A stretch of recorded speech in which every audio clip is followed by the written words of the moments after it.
This is more stressful than SAT.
president of the Gridiron Club. Oh, thank you. I appreciate that. I have the honor of facilitating the banquet today and have been really looking forward to this for a long time in many different emotional ways. So I'll try to keep myself together today. But obviously, this is my last chance to kind of be in front of this group, especially my son and my daughter, Ella and Ryan. So just a quick shout out to those guys because it is our last.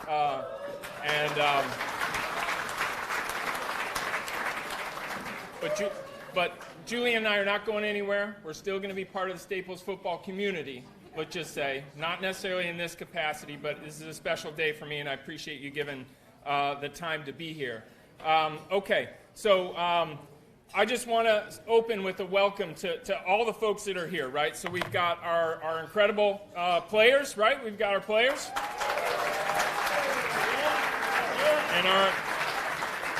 And our incredible coaching staff led by Adam Behrens. Our cheerleaders who have, yep. And we've got lots of friends and family and parents and all kinds of people, so give yourselves a round of applause too. We will have a special guest come sit over at this table in a little bit. We've got Jen Tooker and Andrea Moore, as well as Jim Marpy, and I think Skip Lane may be here. Skip, are you around? Skip? Anyway, I thought Skip was going to be here, but we have some special guests. They are not here. They're delayed. We are going to make an adjustment in the agenda as a result.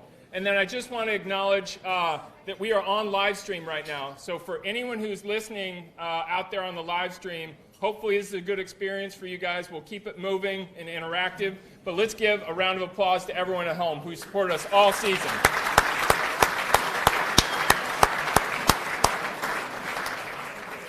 Okay, so we're here to celebrate our 2021 Staples High School football season.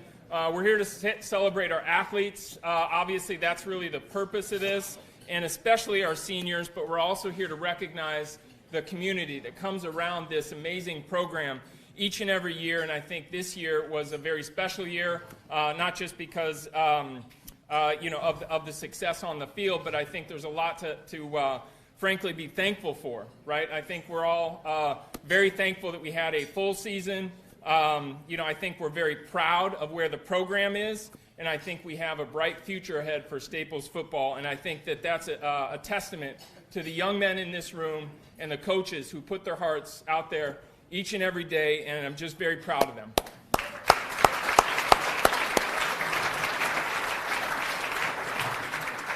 So here's what to expect. Obviously, we got a little bit of a late start, but I'm gonna continue since we don't have our guest speakers. I'm going to give a little bit of a recap of what it takes to put on this production that is Staples football. There's a lot that happens, obviously, on the field. That's the focus, but there's a lot of support, and I want to make sure that we talk about that and acknowledge some very important people who are part of that.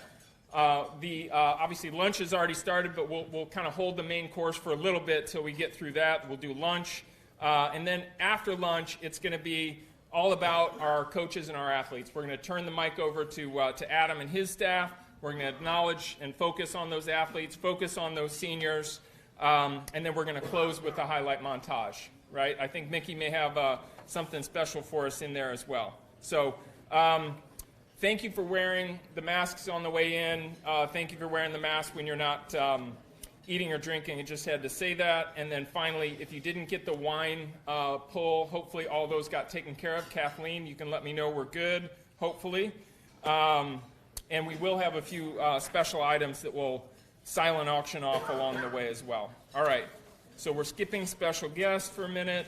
Actually, when they come in, can you do the classic, applause when they come in the room and you're late, that kind of thing? That would be really cool. So thank you.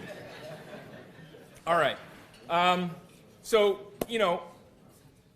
think what made this year special is a mix of what I would call the familiar and the new, right? So on the familiar side, it's all the stuff that we come to expect, right? All the incredible energy that comes with football, but there's a lot of new great stuff that happened this year, and I'm going to highlight a lot of that through a little bit of talk, and I want to start with what happened on the field, right? So 130 football players. Is that right? Something about 130, Adam? That's an incredible number. That is a new threshold for Safer football.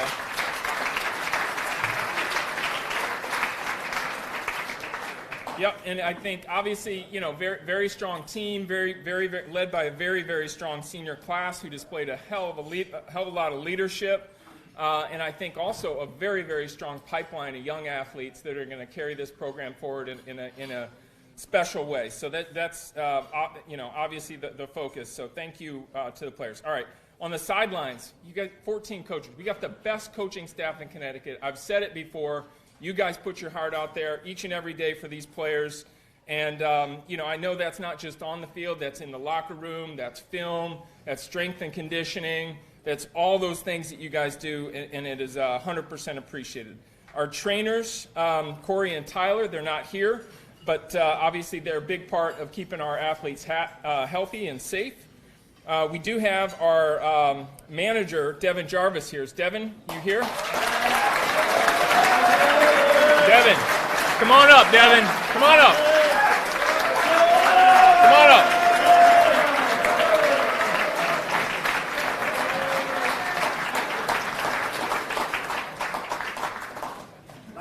So, Devin, on behalf of the Gridiron Club, just thank you for all that you've done. I know that the 130 guys that I mentioned, the 14 coaches, appreciate everything you do. Thank you very much, sir. Thank you.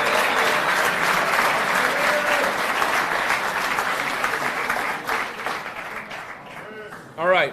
So also on the sidelines, anyone ever heard of Chris Greer? Yeah.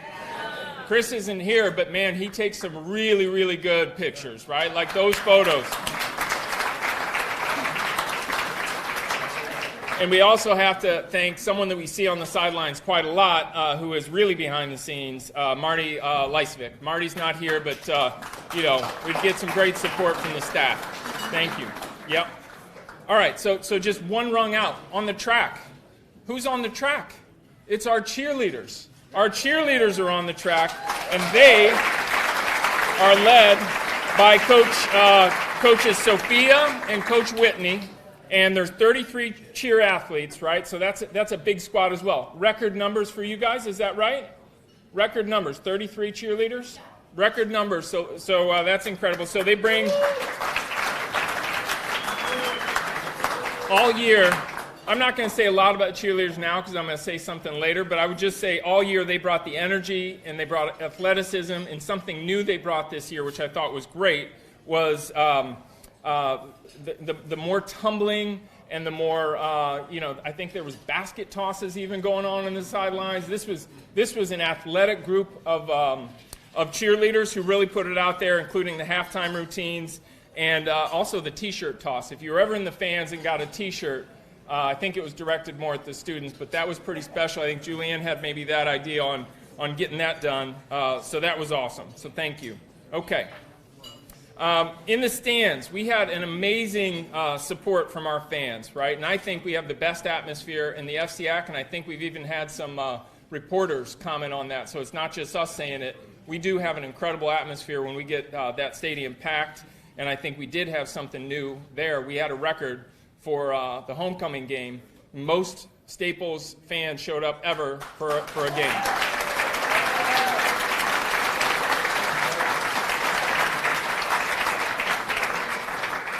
And then one other thing we saw in the stands occasionally that was new was Wrecker Bob. Wrecker Bob. That was incredible, and I hope we see Wrecker Bob every year. Obviously, we got a costume now, so we got to put someone in it, and I think that was really, really cool to see Wrecker Bob. Okay, so the concessions. Khaleesi's runs the concessions, but many of you in this room volunteered your time to make sure that the concessions were open and there's good food pumping out, and we appreciate Khaleesi's and all the parent volunteers in the concessions.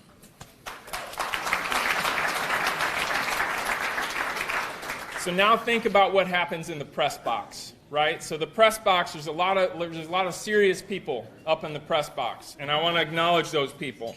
So Will Kashansky and Dave Goldshore are our announcers. Will especially, but Dave as well. They did a great job for us. We got DJ Craig Connors.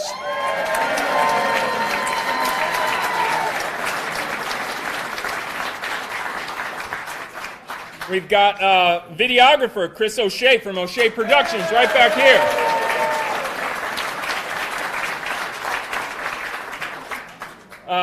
Not here, Gino Hyder. He runs the Staples Media Department. Gino is behind the scenes making sure everything is ready for us when we get there. And then finally in the press box, those of you tuning in on the radio might tune in to WWPT and hear our amazing student announcers calling the games, play-by-play, all that kind of stuff. They get awards every year. It's really great. There was a bunch, too many to thank this year because they shared load. Really, really great job to WWPT.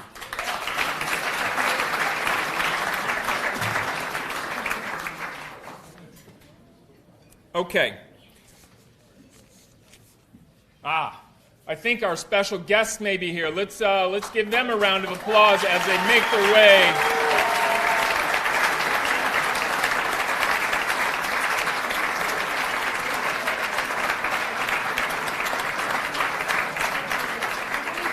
Oh, okay, sure. Perfect. Thank you, Jen. Thank you, Jen. We intentionally did that because it's always fun when folks show up just a tiny bit late to clap, because it's fun, right? Not to embarrass you. No, it's all good. It's all good. We're just having fun already.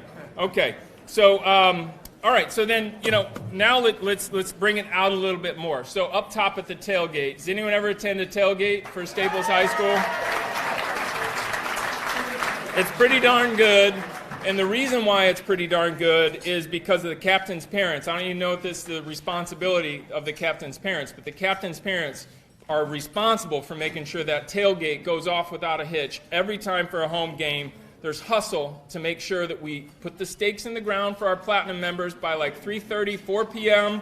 I mean, this is real. And obviously, this year I also want to thank Mark and Kim Shapiro, who donated some incredible food trucks to make sure that we could keep upping our game on the tailgates. That was very special, and thank you for that. Thank you to both of you. Okay, and we had a number of volunteers also selling program books. I think that was very successful this year, as well as logo wear. So thanks to those who sold program books and logo wear. Thank you. And one memory I have is Doug Pardon brought his party bus. If you don't remember this day, but I think this was our Paul Lane tribute evening, which was very, very special. I'll talk about it in a minute. But Doug Pardon's party bus has got to be part of our tailgates, every tailgate going forward. I'll talk to him about that. All right. And then before and during the game. So if you think about you show up and you're there to watch a football game, but there's a lot going on, right? So I want to acknowledge Ron Yarsh and David Scarfo for setting up and making sure at home and away games we have that new tent and the TVs.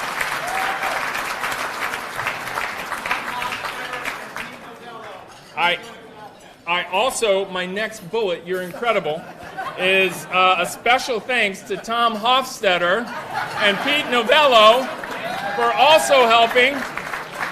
And I have to give, among those two, I have to give special thanks to Tom Hofstetter because he was the idea, right, behind this tent. Tom said, I'm tired of seeing New Canaan come and set their damn red tent on our sidelines.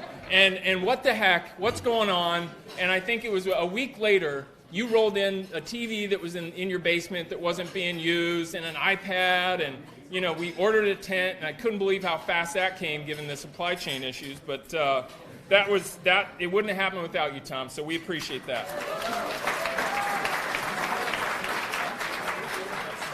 Also before the games, the captain's parents in the room are going to appreciate all the crazy texts that happen day before the game, like who's setting up the banners, right? Oh my God! So that's real work. Getting there, making sure all the banners are perfect because we had an incredible new level of sponsorship that I'll talk about in a minute. But Captain's parents, good job. And then we refurbished our play clocks. The countdown clocks. They didn't work every game. So, and I'm not taking this one on, right? As I think this might have been a Staples high school snafu, let's just say. But Ed Iannone, Livy Howard, Dan Clark, and a few others. Hard work, like literally. Ed is an amazing woodworker, and like if you need something built, you call Ed. So we called Ed, and we got our things refurbished and out there. And so quick round of applause for those guys.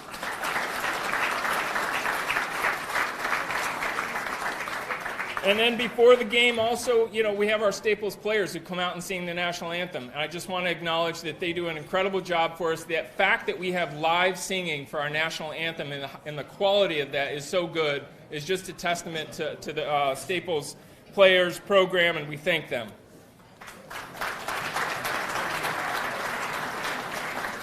And then special also this year, new this year, was that the CIAC couldn't staff enough refs to handle the sidelines, right? So we had to call on you all before every game, and you guys saw me at the tailgates running around being like, hey, can you do the chains? So a number of people stepped up, but the award this year for the most reliable goes to Dave Smith. So Dave Smith, I don't know where you are, but good job. Dave was always there for me, and Dave, I appreciate that. Okay. Every game is special, but some games that we have require a special amount of work, and I think, this year, if you look back on it, you might call it the year of the coach, right? There was 3 special nights that we had honoring coaches. We had first the honoring of Coach P, right? Coach P, obviously a lot of respect in the town, did a ton of things for this program, including my kids, and I want to just acknowledge that Jim Adrian, who ran that really classy way to start the season, and of course it was damn good to beat Trumbull that night, but also very, very classy, and thank you for those that put that night on. Thank you.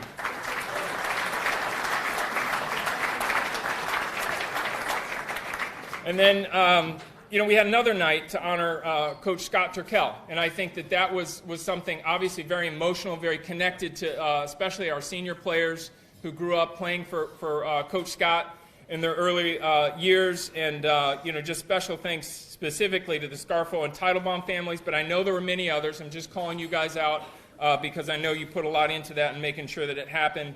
Quite emotional and special, so thank you.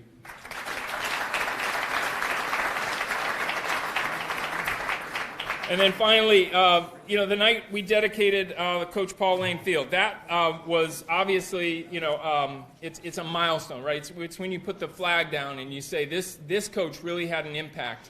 And I know many of us know Coach Lane just casually, but everything that I have heard for him, if you just boil it down, it's about respect. It's respect for what that man did for many, many of the players and for our town. And I thought that was incredible. So I want to thank Jim Adrian and Skip especially for putting their time in to make that a very special night. And we got it done. So thank you.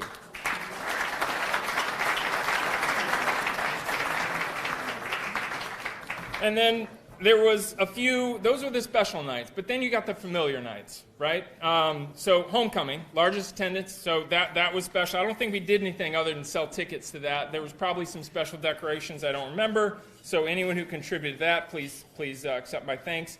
And then the always foggy senior night. I swear, every time we have senior night, the fog descends on the field. And the pictures get even better because the fog is descended on the field. And it happened again this year. Jen Clark did an amazing job and her team. So thank you, Jen Clark. If you could come up. Actually, hold that. Jen, I want you to come up in a minute. So I'm going to keep going. All right. We had a very special pink out night that was facilitated by our captain's parents. But I also want to call out Jen Petrosinelli. If Jen is here, she arranged for the pink fire engine. If you remember that, fire engine came. We had the flag flying. That was a special night. So Jen, thank you for getting the town behind us, and that hopefully is something we do every year. Thank you, Jen.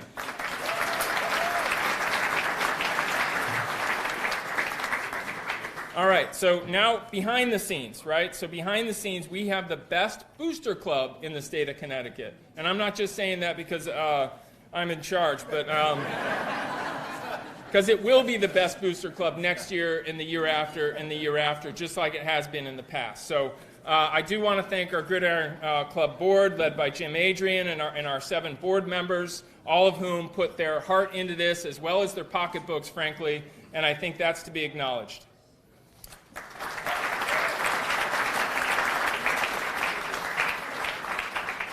Our Gridiron Club officers, I'm just going to call out Julianne Thompson, my wife and vice president, who, you told me not to make this about you, and I'm not going to make this about you because, but it is something I do want to acknowledge, the special amount of work that Julianne puts. She's the vice president, I'm the president, but honestly, Julianne is the engine behind all of this stuff, and I have to say that you take everything that comes your way when it comes to Gridiron, and it's been a lot, and there's 3 things that I think about when I think about you. I think about the heart that you lead with. I think about your head. You think through everything, right, at a level that makes it special, and then hard work, right? You keep at it, and you make sure that things get done the right way. You're an amazing leader, and you will be missed by the Gridiron Club.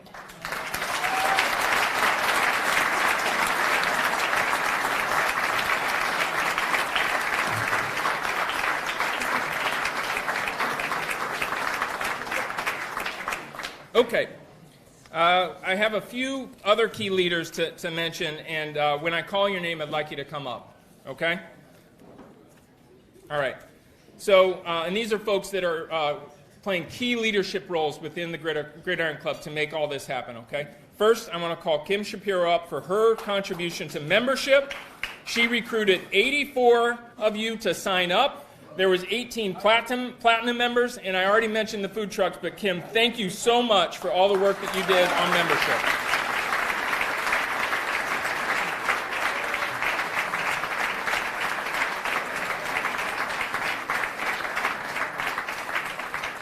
Okay. All right. Mickey Scarfo. Mickey led our golf fundraiser, right? Many people behind Mickey, but Mickey was there making sure that everything got done for that golf fundraiser, and it is a fundraiser, right? This stuff takes real work to put this on with membership and the golf fundraiser. The net proceeds, an eye-popping $43,461.64, which is an amazing contribution. I will note, since our town officers are here, that we give back a large portion of that, or a portion of that, and because we are all about the community. But and this is an incredible organization, best in the state. I said that right? Okay. Megan Edwards and Pete Novello on logo wear. Megan and Pete, come on up.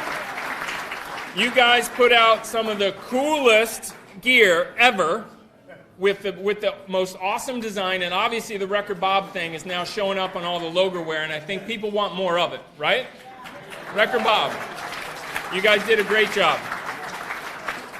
And I'm also going to acknowledge the art and design team. So I know Pete was contributing in that way, but just art and design. This happened in the program book. This happens in social media. This happens, people ask for the logo. So Craig Connors, Pete Novello, and then, yep, Craig Connors and Pete Novello, please.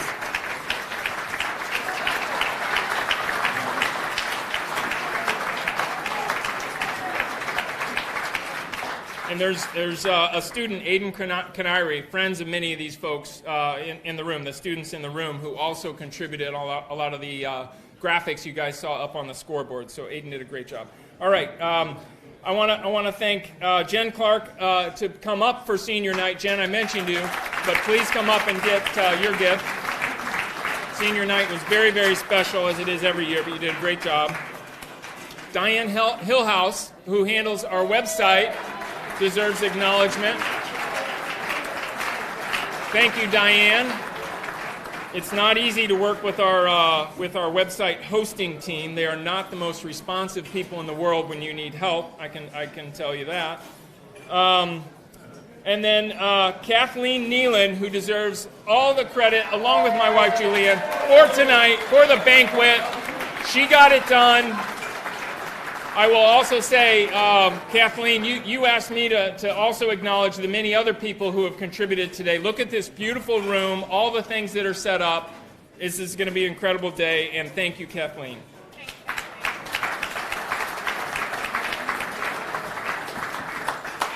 All right, we're turning the corner here to the close. So I have to thank our class coordinators.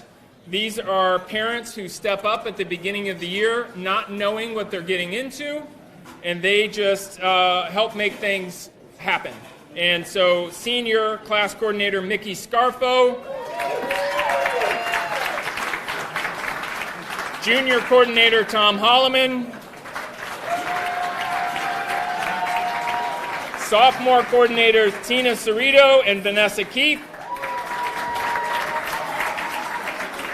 and freshman coordinators Mary Pryor and Bridget Vandermeer.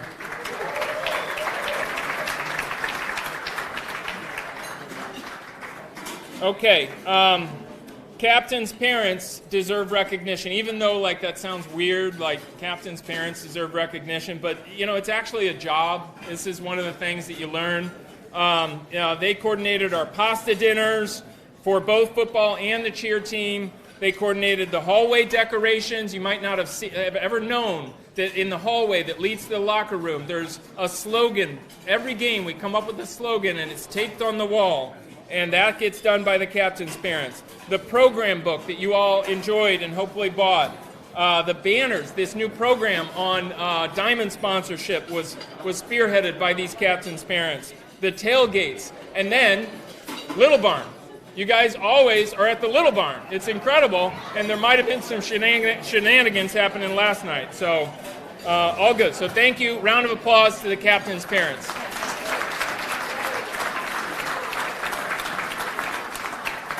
All right, final recognition is to our sponsors, and stick with me here. I know the food is really good, but just stick with me on the voice level so that everyone can enjoy my last few comments. Thank you, student athletes. Sorry. All right, I just want to acknowledge the community, the people that come around this with their advertising dollars. Frankly, right? So we have 54 sponsors in total. That support Staples football. These are local businesses that I'm asking each and every one of you to go visit because they are the engine that keeps this community going, the engine that keeps Staples Gridiron going and helps our team, along with 15 of them who signed up for a diamond level sponsorship, and I am going to name them because they're important. Adrian Cassidy and Associates, ASF, Khaleesi's, the Clubhouse, Curran Volkswagen, Every Home Has a Holla, Fresh Green Light, Hofstetter Barron Group, Honda of Westport, Howard and Gay Insurance, IMG Academy, Mitchell's, Total Energy, WME Sports, and Yup Pup. That's an incredible list.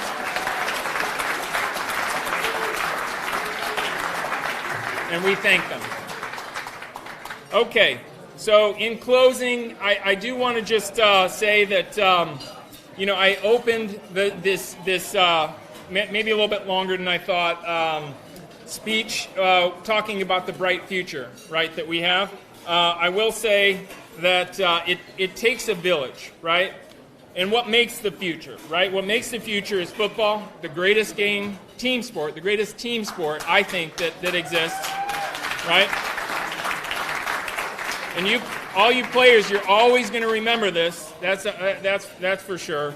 Family, right? Always staying together. There's plenty of challenges that you're going to go through in life, but I think one of the things that football teaches you, and Adam, you and your staff have done an amazing job, is you've taught family, and you've taught and built an incredible culture, as have the seniors, showing incredible leadership, treating the younger guys on the team as family, and that is the bedrock of all this. So thank you, guys.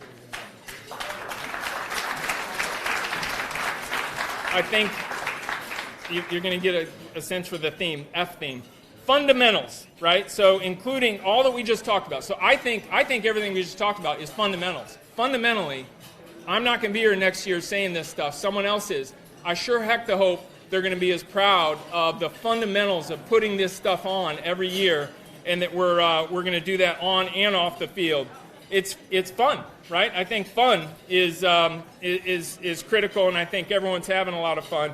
And then finally, the fan support. All you guys, we are in a very good place with Staples football, and let's keep it going and make it even better next year, okay? I have just a couple of things to point out that are, because this is the 2021 year.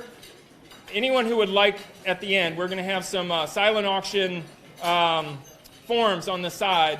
We have these pictures that are signed by the players. We have some signed helmets.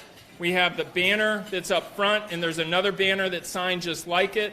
I'm gonna insist that we have some nice some people taking away some holiday gifts because they're going to sign up for the silent auction. Okay, are we going to do that? Yeah? Please? Thank you. Okay, so now I'm going to move us on to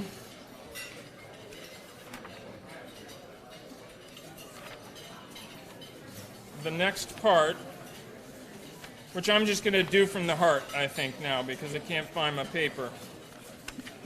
Okay, so if you're ready, I would like to invite Jen Tooker and First Selectwoman Jen Tooker and former First Selectman Jim Marpy up to the podium. And I have just a few quick things to say about them. I want to thank Jen, Andrea's leadership, really on a prospective basis for the support that you're going to give to the program. I think I saw you at the tailgates. We appreciate that. You are always welcome. Your team is always welcome. So thank you. I want to thank Jim for the many, many years of support that you've provided. We had occasion to talk along the way, and I always felt that you had our back and that you were a big supporter, not just of the event for the town, which is special, but you really are a supporter of football and Staples football, and that means a lot. And then finally, I mentioned the Coach Lane night. Without the two of you and the RTM, that never happens, right? And so I just want to thank you for helping us honor Coach Paul Lane. Obviously, well-deserved and very special, and you both deserve a round of applause and the podium.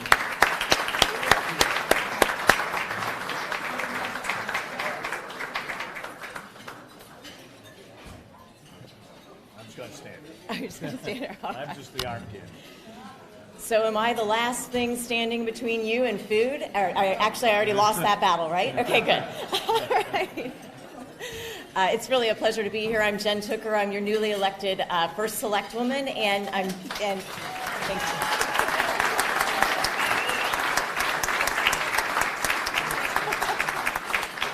Thank you, and joined by my predecessor and your First Selectman for the last 8 years, Jim Marpy, and one of your biggest fans.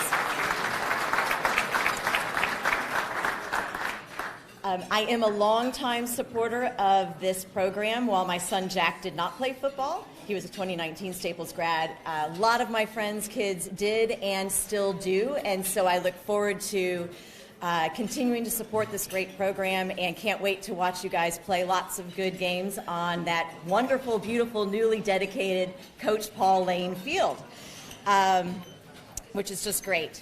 So I do have a formal statement from the town, a formal thank you from the town, but before I deliver that, I just wanted to share a little bit of a personal connection for you guys to know. I grew up in Texas, Dallas specifically, and I'm a University of Notre Dame grad. So I know a few things about football.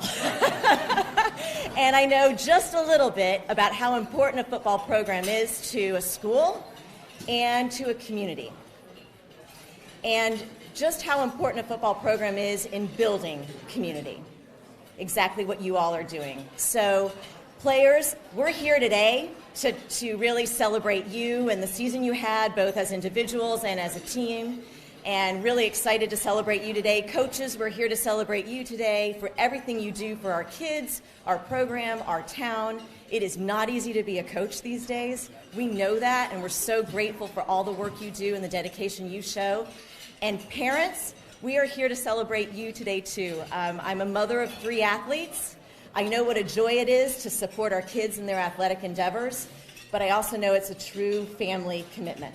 It really is. And so thank you to all of you for everything you do to build community here in Westport through football. We're just ever so grateful to you and look forward to supporting you for many years to come.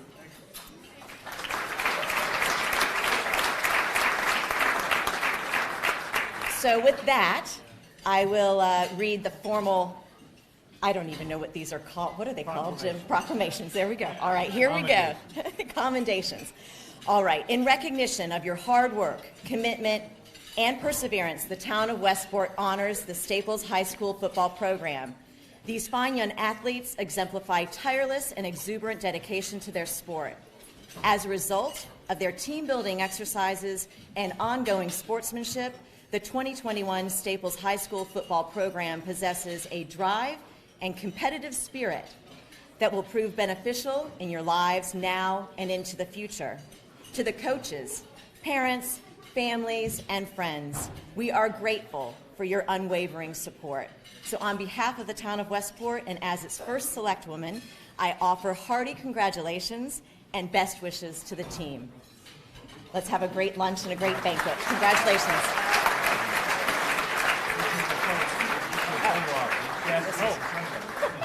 So I have to get it to you. May I shake your hand? Yes.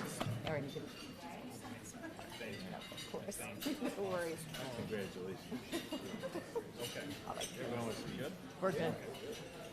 Okay, thank you so much. That was excellent. We're going to just take a few minutes break. Let's just breathe, eat for a minute, and then Adam will invite you up. And the rest of this is mostly Adam and team. Okay.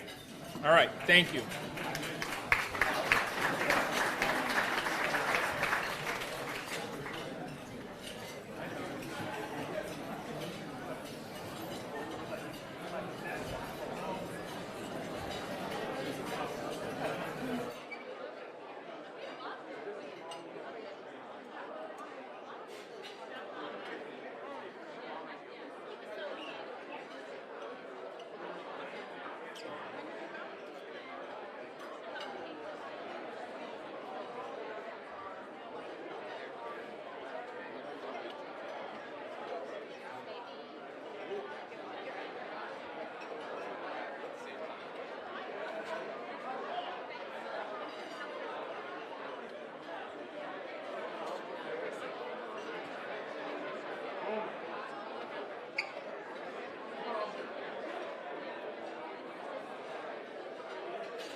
One more. You ready? One, two, three.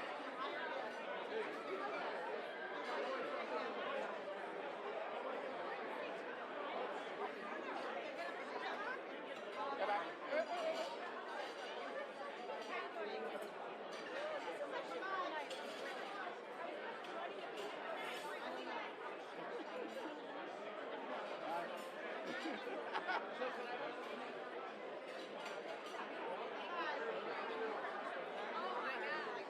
Oh, there we go.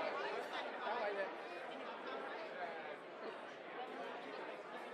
Okay, you ready? One, two.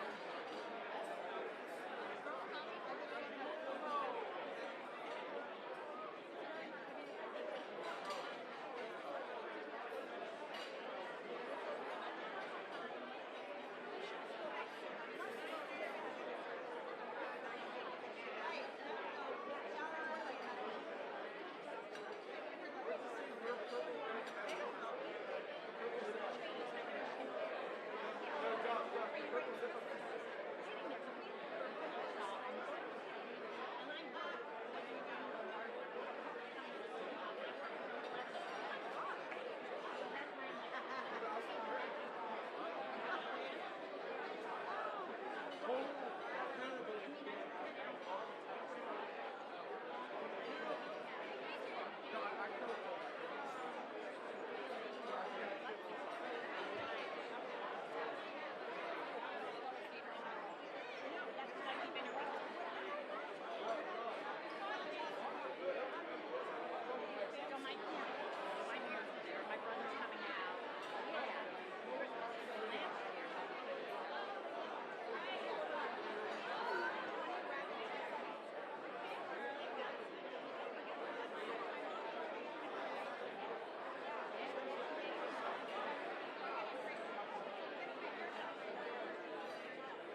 Nick, Gino, and a personal friend of mine, Jim Farnan. The backing that they've had with the program since day one has definitely not went unnoticed. To Ron Clark and Scott Turkel, two people that have kind of helped me behind the scenes since I've been here, supporting me, encouraging me, helped me learn a lot about leadership and organization, which was definitely not my strong suit. To Jim Adrian and Joel Beck, really appreciate them being there to bounce ideas off of, give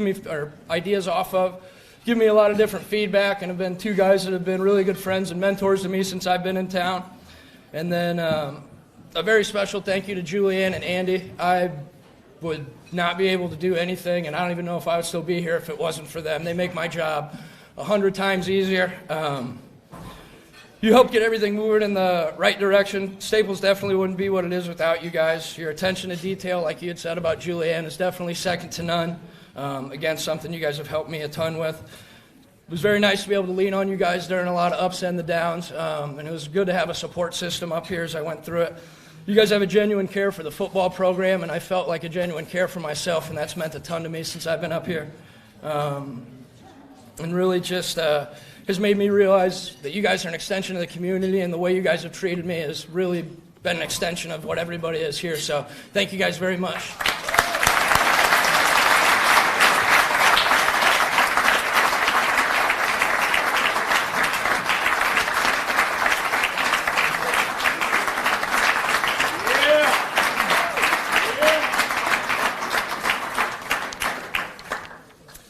All right. Now, for the coaches, a couple guys couldn't be here. Coach Philpott's feeling a little under the weather, and his direct quote was he didn't want to come possibly be like a super spreader. Coach Bond couldn't make it. Coach Clark's also feeling a little under the weather, and Coach Szymanski had something else going on today, couldn't make it. But coaches, if you guys could stand up as I call your name. But like I said, not here. Coach Philpott, the defensive coordinator. Coach Horton, our co-special teams coordinator. Robbie Milne, also a special teams coordinator, coach linebackers, and did a great job as our head junior varsity coach. Ryan Connors, coaching the running backs and linebackers. Matt Jackaloff, Matt Bond, and Trey Wilson, coaching the receivers, DBs. Coach Abraham, DeVore, and Zeminski, coaching the offensive and defensive lines. You got Steve Anderson as the head freshman coach. Ron Clark, Jefferson Kitt, coaching the offensive and defensive line. And then Mac Barreca, offensive.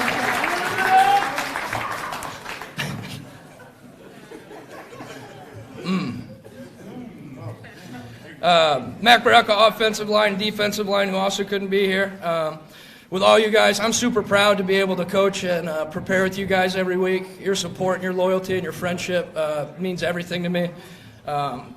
There's no better job in the world than coaching. I think you guys would agree with that. But to be able to show up every day and not only coach, but coach with some of your best friends is a very, very special opportunity that I'm very blessed and fortunate to be able to do every day. You guys have developed legitimate relationships with all these guys that I know are going to last a lifetime. You guys have legitimately changed these kids' lives. So I'm very thankful for you, and I know the kids are all very thankful for you guys. Thank you for just putting your hearts and soul into making record football what it is. So, again, thank you guys.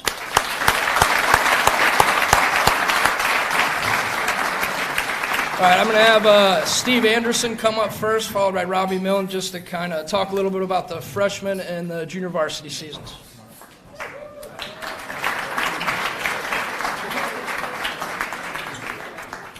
Hello, everyone.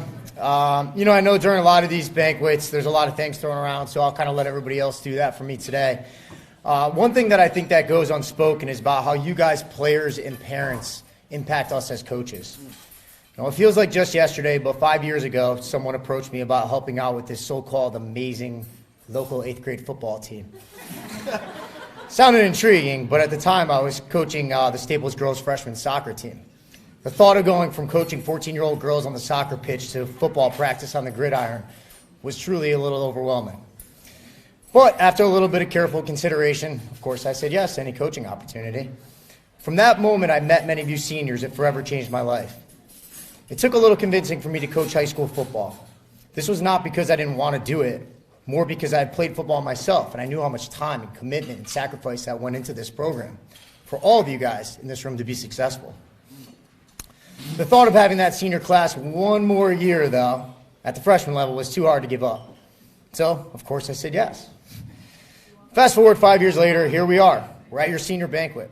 I just want to let you know how, without both players and parents gifting me such an amazing first experience of coaching football, I never would be standing here. I never would have coached high school football. I would never have been introduced to this amazing program and all the people that I've had the luxury of meeting along the way. This opened up such a new, amazing chapter in my life. I just want to remind you that you guys have all impacted my life in such a positive way. You don't even know. It's even taught me it's okay to say no at times. Thanks again for the senior players and parents. Without you guys, again, I wouldn't be here. So thank you.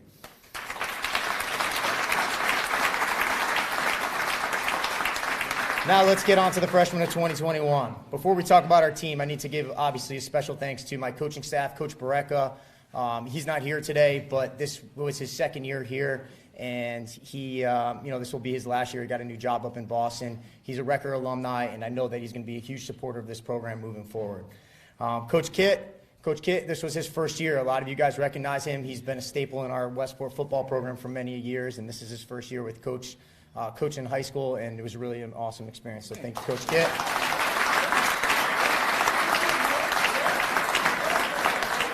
And we all know Coach Clark is out there in that video, and he's listening somewhere, and he would echo all of my, the things that I said about this senior class for sure. And thank you, Coach Clark, for everything that you've done in the last couple of years. So,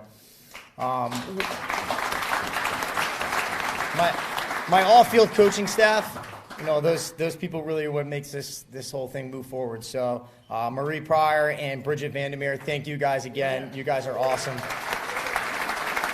As Coach Maddie would say, you guys are my accountability partners over there, making sure that everything was done right, and I do appreciate that. So, this year our team was comprised of 37 players with such a wide range of experience. A lot of guys have played before, and a bunch have never played. We definitely got off to a really rocky start, both on the field and off the field. And it's a lot for a freshman to transition into high school, playing a sport where we demand such a large time commitment, and as Coach Kit would say, discipline. We started off the season with having 1 win, 1 loss, 1 tie. Not doing well in the classroom and not always doing what we're supposed to off the field. What made this year so much fun and so rewarding was seeing the growth, both on the field and, more importantly, off the field. We went to win 7 straight games, which included wins over Richfield, Greenwich, and Trumbull. Yeah.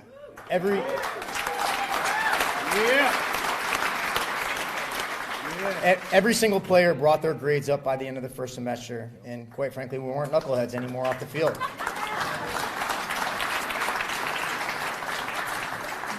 One thing that I want to remind you guys, especially the freshmen here, is that all these good things didn't happen overnight. It was a process that you all had to continuously work on and should continue to work on for the rest of your lives. You began to win games because you started playing for each other. You cleaned up your grades because you began to understand how important it was to manage your time and that schoolwork is before any extracurricular activity. Lastly, you became better humans by starting to hold each other accountable. So, all that I can ask is that you guys continue to do this throughout the rest of your careers and the rest of your lives, and you guys will always continue to be good humans. So thank you guys all. What I'm going to do right now is I'm going to have all the freshmen, why don't you guys just come stand up right here? Let's go. Come on, freshmen. Come on up. Come on up. Come all the way up to the front. Show your faces.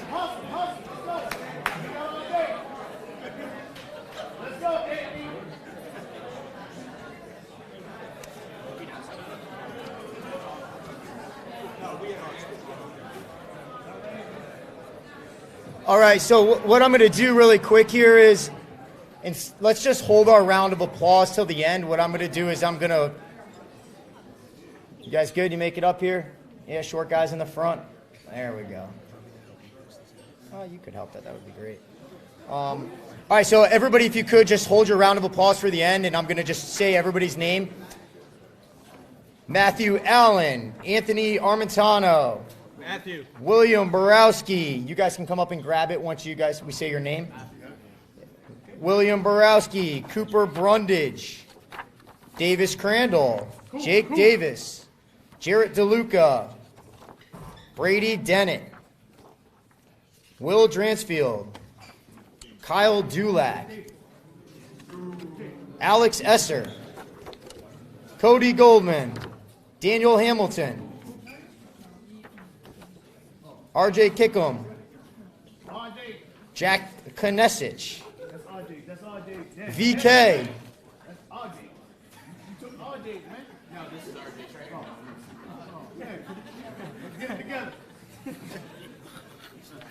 Charlie Leahy, Michael Loya, Josh Marcus, Callum McLean, Levy Nevstead, Jimmy Pretty, Cam Pryor, Max Saperstein, Shane Sandrews, Noah Schwartz, Finn Sequenzia, Nathan Smith, Jack Stoller, Eli Shostak, Grant Stern, Mark Suarez, KJ Thomas, Eddie Vandermeer. I'm just going to say Vandermeer because I don't want to say it the right way. Yeah, I'm not good at it. Caden Wilson, Jorge Munoz. And this, ladies and gentlemen, is your freshman football team.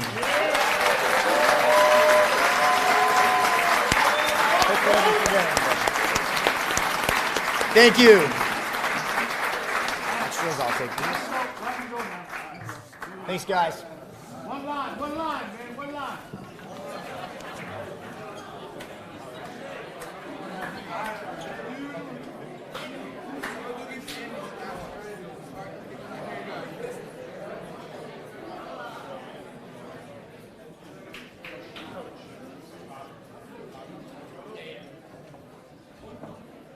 All right.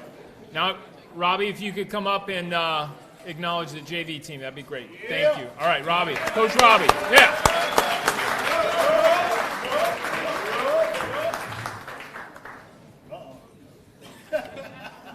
All right, so this was my 8th season coaching JV football, and I can say without a doubt, in my mind, this is the best JV football team I've ever seen.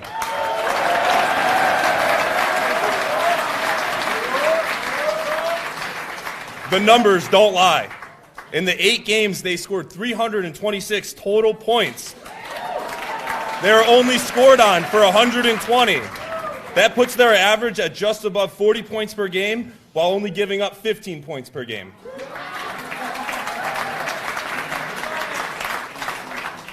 They were only forced to punt once, which was blocked. My fault on that one, Caleb. We never practiced punting. Because Caleb was such a superstar at quarterback, he made incredible plays happen every game when we needed them the most. We had an absolute freight train at running back in Tristan Keefe. Sam Petrosino is an amazing wide receiver and cornerback that made unreal catches and interceptions. Our offensive line kept Caleb off the ground and our running backs on their feet. The inside linebackers of Mike Nealon and Andrew Rossman led not only our defense with punishing tackles, they also played critical roles on the offense. Our defensive line was no joke either. Luke Goldman was a menace to every quarterback we played. Our defensive backfield featuring Liam Donaldson and Charlie Iannone was also there to clean up anything that leaked through, although that didn't happen too often. I could stand here for hours and tell you about every player on this team and how they played such a big part in this undefeated season. But they all have one thing in common. These guys never underestimated an opponent. Every game day was treated as if it was Friday night under the lights. The part of the season that I'm most proud of is the playing time. Although it is not a requirement for every player to get into the game, our coaching staff made every effort to give everyone a chance at playing time. We were able to get every player into every game, including our last game when we had 8 freshmen join us to get a taste. This would not be possible without the amazing coaching staff we have here at Staples High School. These guys care so much about the kids and put everything they have into making them not only the best players, but the best humans. I'm proud to call these guys not only my coworkers, but my friends. I'd like any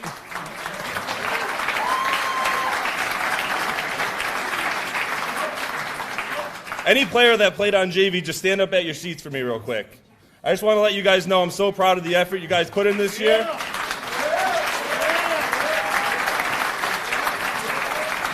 You guys played hard every day in practice, and that helped our varsity prepare for their next opponent.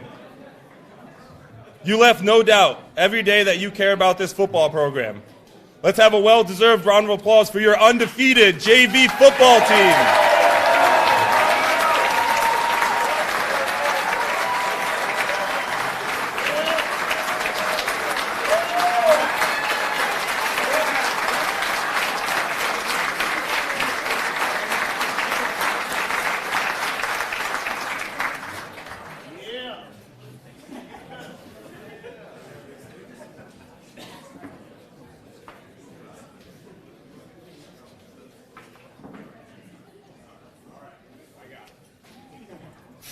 Okay. All right. So now I'm going to invite the senior players up to say something about the coaches. The senior players, come on up to the podium, and I think you all have something special to say about your coaches. Ryan.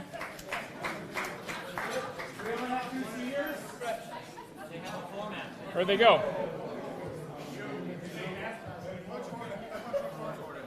What's that?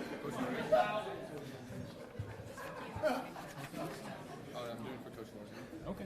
So you're going to go in order? Yeah, we're going to go up. Whoever's talking about the coach is going to go up. Sounds good. We'll take it one at a time. Hello, everyone. My football career is just 3 months old. The truth is, I'm a soccer player who has never played football before and has now found a passion for this game.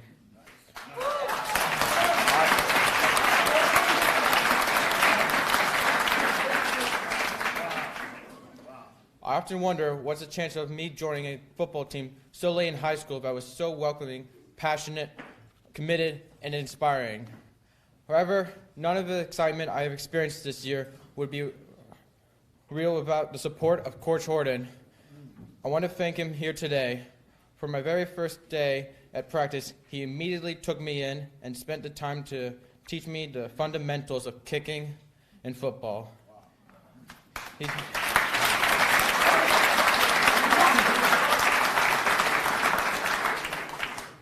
stayed with me throughout the season, spending endless hours helping develop my kicking technique. He was patient and very motivating. Although I wish I had joined football early in my high school years, I am blessed to have been welcomed into this amazing team. To Coach Horton and to the rest of the staff, thank you for helping me find a passion, and thank you for the opportunity to play with these amazing players here today. Wow. Thank you.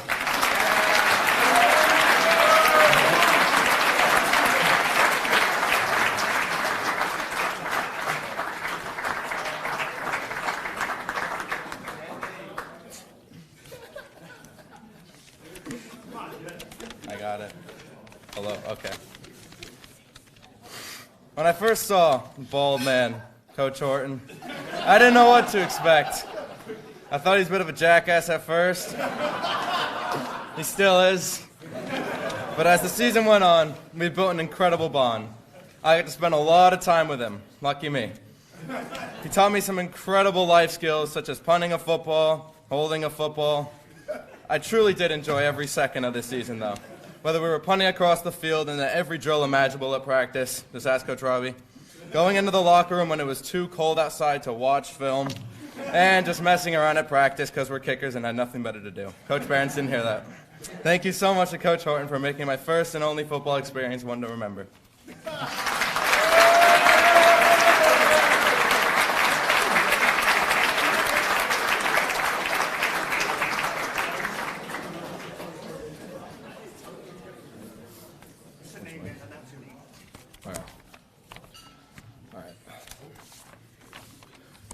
All right, good afternoon, everybody.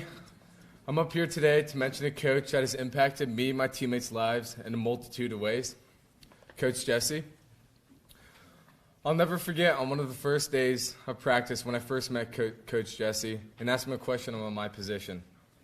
And he immediately was able to give an answer that was so replicable on the field and so useful in every snap onwards. Beyond his countless words of encouragement and advice to me and so many other defensive skill players, there was just one thing, one action he took that inspired the team to drive for that extra mile.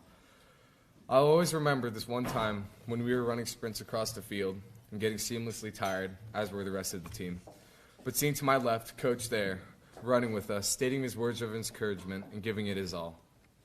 His ability to translate advice of knowledge into action is truly unique, and to his versatile coaching and character. Getting to know you on a personal level was truly special, Coach. It was such a pleasure being around you, from on and off the field discussions to sideline drills that I used almost every snap onwards. You embody Staples football and the Wrecker spirit every time you pull in the 70 North Ave. Wishing you all a happy and healthy holiday season. Go Wreckers.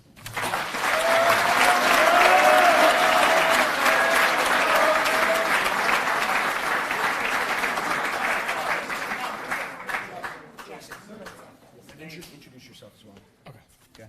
Wait, I just wanted to say, just because the boys didn't have a chance to say their names, that was Josh McCall was the first one. The second one was Jesse Sanchez, and then the third was Michael So. So, kicker. Sorry. Hi, I'm Jason Wolgast, and I'm talking about Coach Bond. So most kids on the team only had Coach Bond as a coach for just this one season, but for me, this was my third season with him as a coach, as he's also my hockey coach. When I found out he was coaching football, I was, really? Another season with this guy?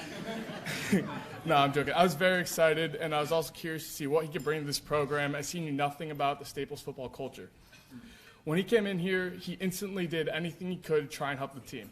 He'd help out the wide receivers and DBs at practice. You'd do the nickel and dime signs at the games, and we would have a pregame 5-minute visualization practice that got the team locked in. He's made an impact on a lot of the players on this team, and especially to me. He's been a great mentor and coach, and I'm excited for this last hockey season I get with him. But it's also sad knowing I won't have another season with him. I love you, Coach. Go Wreckers.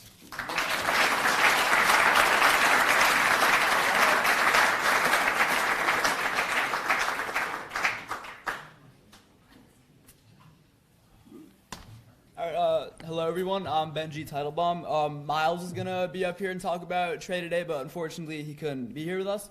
But I know how much Coach Trey meant to Miles and to really everyone on the team. So Coach Trey was such a positive figure for all of us on the team. You know, if you were having a bad practice, Coach Trey didn't care. He would just come up to you and talk to you about, nothing in particular. You just have a conversation with him. I know AJ and I have both experienced this, but whenever you get yelled at by another coach, Coach Trey was always there to just encourage you and pick you back up on your feet no matter what happens. So, Coach Trey, thank you for everything. We all really appreciate you.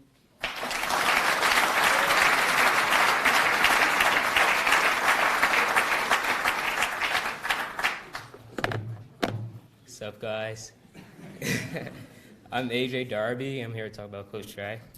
So, I met Coach Trey my sophomore year of high school. He always had excitement and always talked about how the Chargers are going to make it to the Super Bowl, even though it's not going to happen. He's the type of guy to make you feel better after having a bad day. He always told me about his high school stories about his football team and how he always got girls and stuff.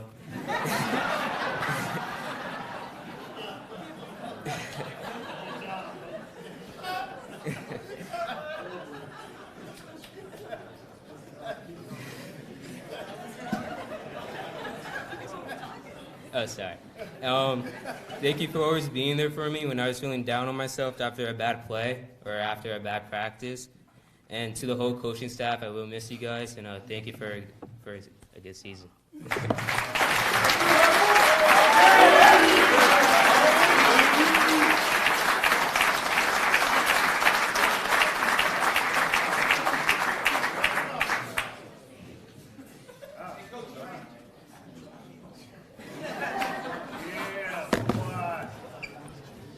Hi, everyone. I'm George Engels, and as most of you know, I'm on the defensive line. I would like to take a few moments and talk about Coach DeVore. Coach DeVore has only been with us since our junior year, but he has made a positive impact on the program and the players during his time here. The best part of practice is when Coach DeVore has D-line Indy, because he makes the most fun of the drills and puts a smile on everyone's face. My favorite memory of Coach DeVore was well into the preseason when he called me the tall rugby kid. He did this for a couple of weeks until he learned my name.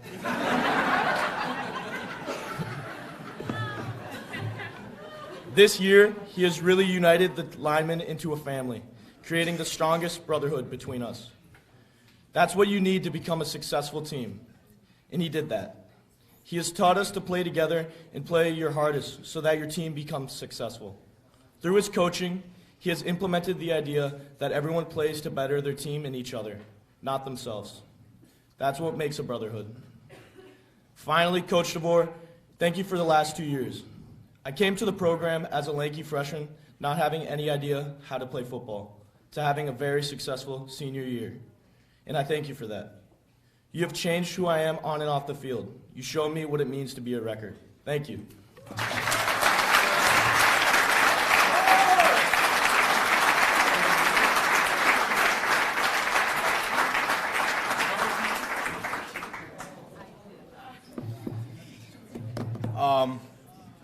Hello, my name is Tanner Connors, and first off, I just wanted to say thank you for everyone joining us today to celebrate this year's season.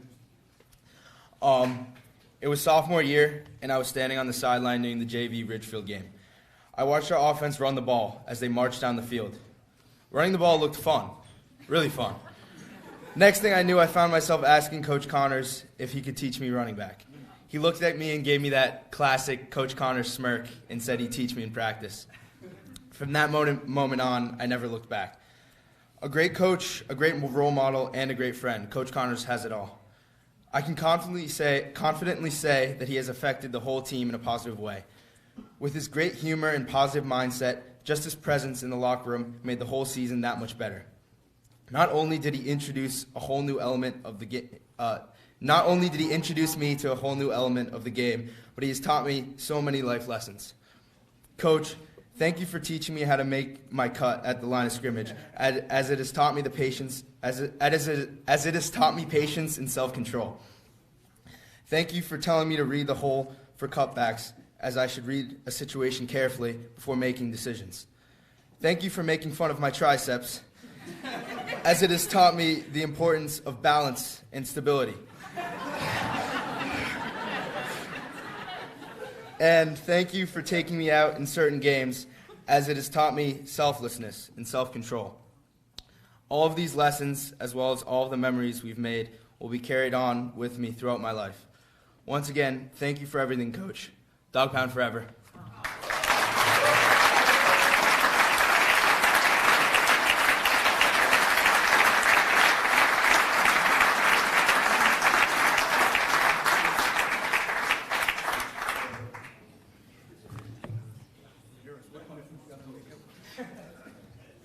Hello, everybody. I'm Nick Novello, joined here with Jake Yerish, and we just wanted to say a few things about Coach Robbie.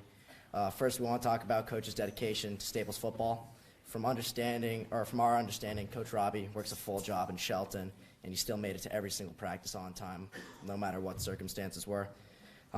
Coach also puts so much into our PAL program, whether it be coaching a PAL team or starting a 7-on-7 clinic for the youth. He puts so much into the program. During practices, Coach Robbie would try to challenge each one of us individually and prepare us by putting us in game time situations. He had so much motivation for the players, and it just really meant a lot to us.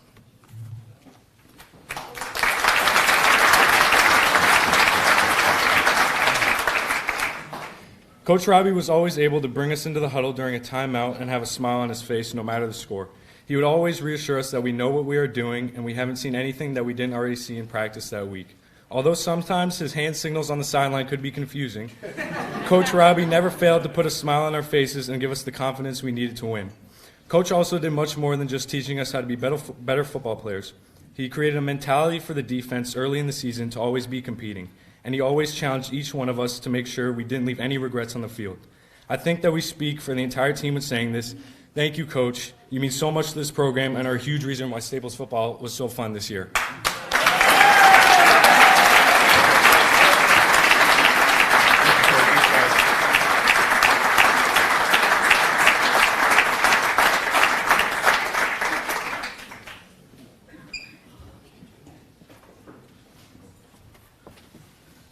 My name is Nick Armentano. I'm going to be speaking about Coach Matty, and so us three will be. Coach Matty has been nothing but caring and amazing to me and the team. He's a great mentor, role model, and friend. And just as a freshman, he started texting me every day, asking me how I've been. And he's always checking on everyone on the team and making sure we're doing great in the classroom and on the football field. And I'll never, ever forget the constant energy and enthusiasm he brings every time he walks into a room. Because he's always flying off coffee. We always know that. He makes sure we know that. And I'll never forget the thousands of pieces of bazooka bubble gum he'll be chewing.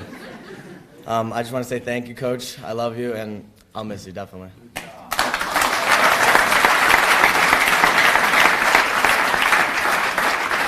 Hi, I'm Guy Harrisman, and I'm really lucky to have known Coach Matty from an early age. I remember the first time I met him, me and Benji were at Viva Zapata's. It must have been like 5th grade, and Benji and I thought it was the coolest thing that he was the captain of the Staples football team. Benji was like, yeah, like, he's the captain. I was like, but when I grew up, like, I realized it wasn't the label that he earned, like the C on his chest, but rather the actions that, like, truly showed who he was and how he was able to earn that captain role. I could talk forever about his amazing qualities, but ever since I knew him, he always radiated this sense of energy and enthusiasm that was just contagious. Sometimes in our positional meetings after school, I would just be battling to pay attention. Like, it wasn't easy after 7 hours of sitting through classes, but Coach Matty getting the entire group involved, or simply just telling people to eat that yawn, like, those are the things that would keep me going during those days. And I'm lucky to have been a part of those positional meetings, and this entire culture that he built. I really wouldn't change it for the world. You're an amazing mentor and a great role model, and knowing you has made me a better person overall, so thank you.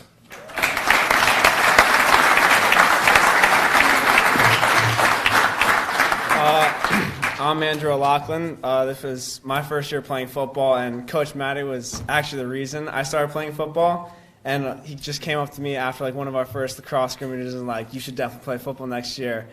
And I was like a little hesitant at first. It took me a long time to like decide if I actually wanted to, but I was very glad that he convinced me to, because it was such a great and fun experience. But Coach put so much work, time, energy, enthusiasm into this program, and also as into us as individuals. He always was trying to make us the best football players we could be, as well as the best people, like, more importantly. And there was never a moment where you doubted that Coach truly believed in you. The only thing that I could really think of he loved more than this program was giving us all ridiculous nicknames, especially Tyler Clark, Johnson Jr., Imperial Avenue, Junior, Senior, the Third. But in all seriousness, like, taking time out of your day to meet me on a gloomy Saturday evening to just go over technique so I could be the best football player I can be, to checking in on me almost every day, just texting, see how I'm doing, to teaching me valuable life lessons on like mindset and all that, and just to sharing funny rap lyrics with each other that are just very dumb. Coach Matty did it all, and we all look up to you. Thank you so much. And to quote one of our favorite rap lines, sometimes a gangster needs a hug.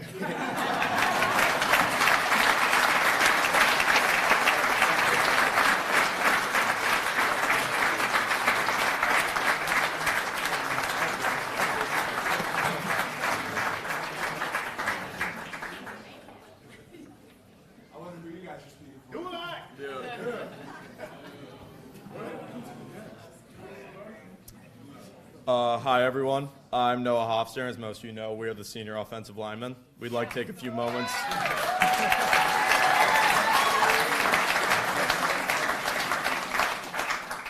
We'd like to take a few moments and talk about our coach, Coach Phil Abraham.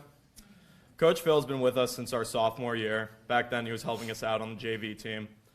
And as most of you can remember, that year was a tough time for Staples football. But even with all the challenges that year, Coach Phil is a bright spot for us every day at practice. He kept us motivated and was always positive. Over the course of the last 2 seasons, Coach Phil has brought us together as one unit. He has taught us how to play together and to understand how each one of us must perform our part in order to play and have success. He has taught us accountability, integrity, and teamwork. Coach Abraham set a great example for all of us to follow with his work ethic and dedication to Staples football. He was hard on us when he had to be and was also our friend. He is there for any player with his football or his math, and I still might come for that math help, Coach.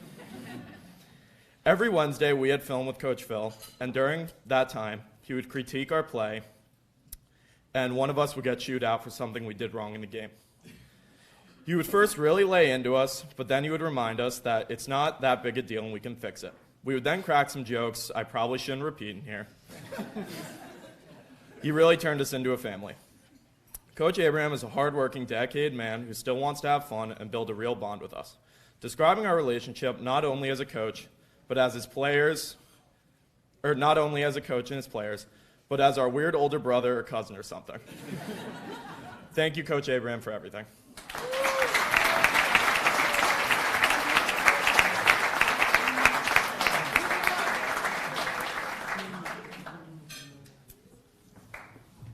Good afternoon, everyone. My name is Keith Dulac. I'd like to highlight a few moments that stood out to me with Coach Abraham. First, his devotion to the team and us as a unit. For those who don't know, he almost didn't coach this season due to conflicts as his job as a teacher. However, he did because he loves the team and us. The second thing I'd like to highlight was how Coach Abraham would consistently check in on his players and ask how they were doing mentally and physically. Especially with me, we talked multiple times throughout this season. This stood out to me because it shows how he cared about his players as human beings rather than just the physical skills and attributes. I will always remember the time and effort you put into this team. Thank you for everything, Coach Abraham.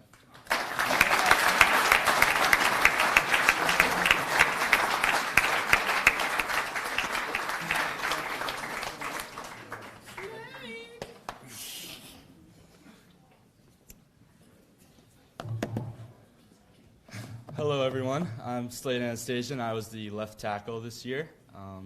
I'm going to be talking about Coach Phil. Oh, where to begin, Coach Phil? Well, my story with Coach Phil is a simple but strange irony. In lineman terms, he was a big man teaching a little man how not to be a big man.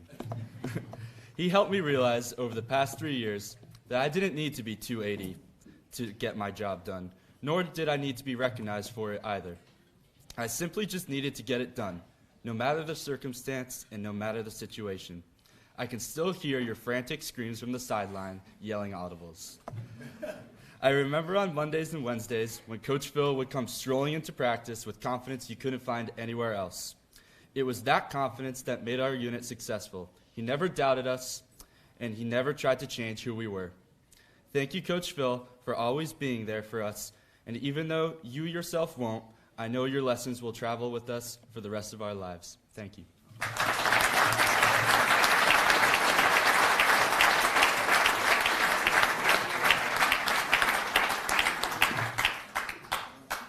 Hi, everyone. I'm Brandon Saunders, and I just want to say that Coach Abraham isn't just Coach Abraham to me.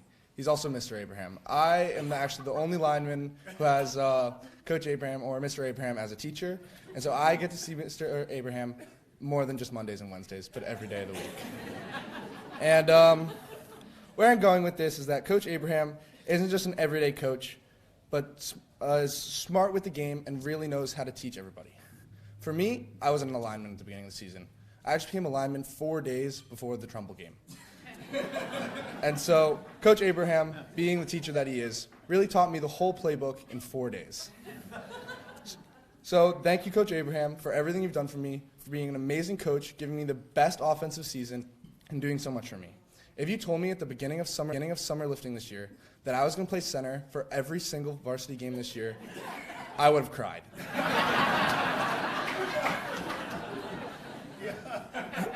Now knowing that I got to spend time with Coach, my fellow linemen, and getting to spend time with everybody on this team, I'm so thankful. Thank you, Coach Abraham.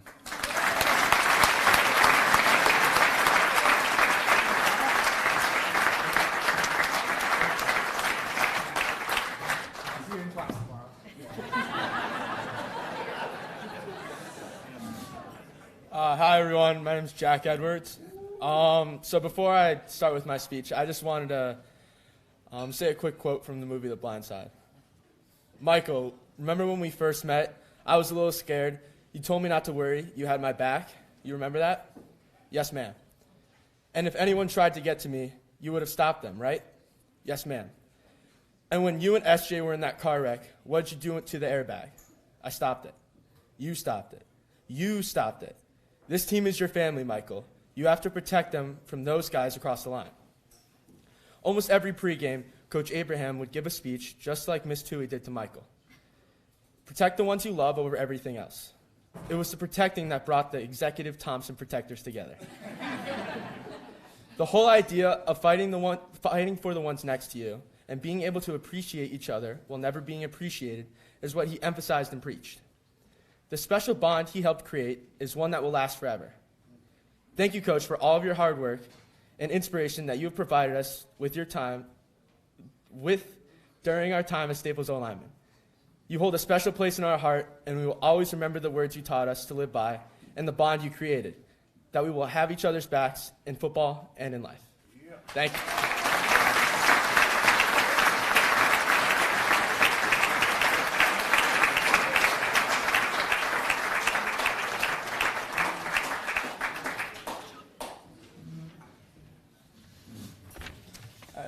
Hi again, everyone. All right, before I get into the bulk of this, I just want to give a big thank you to all the coaches who have been a part of this program throughout my high school career. I can't thank you guys enough for the tireless effort you all put into your work in making us successful on the field, but most importantly, off the field and in the classroom. I'll take lessons from each one of you guys throughout the rest of my life, so thank you all. Now, today I'm going to be talking about Coach Philpott, our defensive coordinator. Coach Philpott, unfortunately, couldn't be here with us today, but I know he's watching on the live stream, so hello, Coach. I'm sure you've all had your kids come home telling stories about him as a coach and all the knowledge he brings, as well as the various stories from his life. In the 2 years I've known him, I can't even begin to fathom the amount of stories from him as a coach or just adventures from his life. However, as many of you may or may not know, Coach Philpott also served in the military as a lieutenant colonel. Lieutenant Colonel Paul Philpott helped fight for our freedom in the Vietnam War, giving us the liberties and amenities we may all take for granted today. So on behalf of the entire Staples football community, Coach, thank you for your service.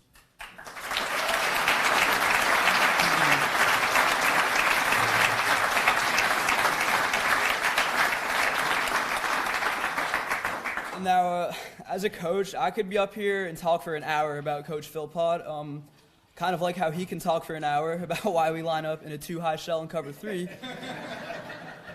And then another hour about the 2013 state championship game, Mastic versus Han.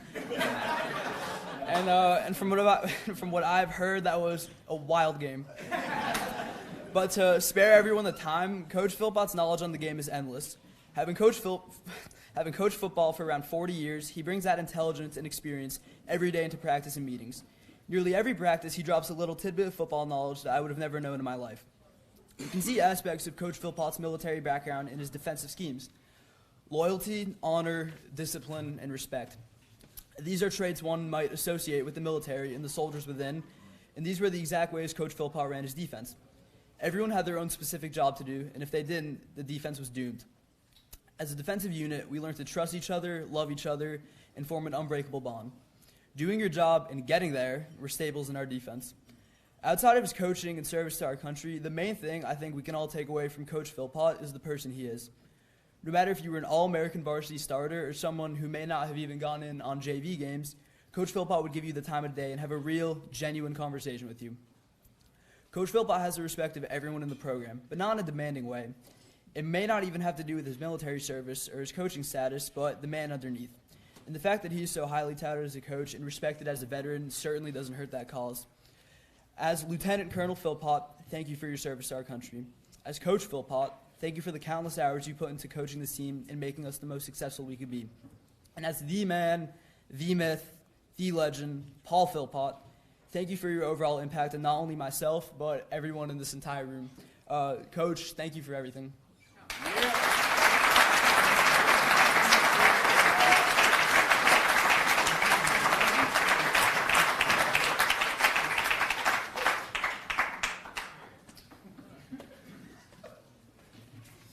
Hi, everyone. My name is Nick Pryor. I'll be, along with Ryan Thompson, talking about Coach Behrens. When I first met Coach Behrens, I was immediately struck by how outgoing and kind he was. It was certainly nice to see that our new head coach was a good person, but I would be lying if I said I wasn't suspicious. I was suspicious because I had never heard or thought of a head coach being friendly. Rather, when I pictured a head coach, I thought of a loud, cold guy who maybe was nice to the quarterback, but beyond that, rarely had personal discussions with the players. I believe the style of coaching was needed to be successful. Coach Behrens, it's safe to say, shattered this belief. Throughout the 3 years I played under him, Coach Behrens and I had countless inside jokes and memorable conversations. From the COVID summer when he jokingly called me slow, and I then took it upon myself to prove him wrong and smoke Tanner Connors, and to my suggestion to give the ball to Armentano more, and to the current day when we laugh about my South African beef jerky, which Coach calls the good stuff, and how our transactions bear an unruly amount of similarities to a drug deal. These are all memories that I'll undoubtedly cherish as long as I live. However, the thing that truly made Coach Behrens stand out was how much he cared. Every day, without fail, he would ask me how my hamstring was doing. And when I told him that it was doing better, he was genuinely happy. But this wasn't something that was unique just to me. Coach Behrens demonstrated the same thoughtfulness and kindness towards every single player on the team.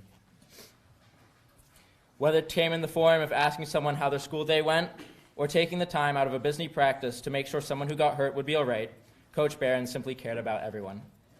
And if anyone still has any doubt of how much Coach Behrens cared, just look at the heartfelt tears he shed while giving us a speech at our final game. The impression that Coach Behrens left on me cannot be understated. He transformed my understanding of what it means not only to be a good coach, but what it means to strive to be the best person I can be. It was partially for him that I was willing to come back and play my hardest before my hamstring was truly healed. So as I finish my football career, I'm sad not only to be leaving the sport, but also to leave Coach Behrens. I find relief, though, in that I still have my younger brother, Cam, to update me on the daily happenings of Staples football. I can't wait to see how Cam grows under you. And to all the other younger players, understand how fortunate you are to be coached by someone who truly cares about you, and know that there's a lot more to gain than just football knowledge. Thank you.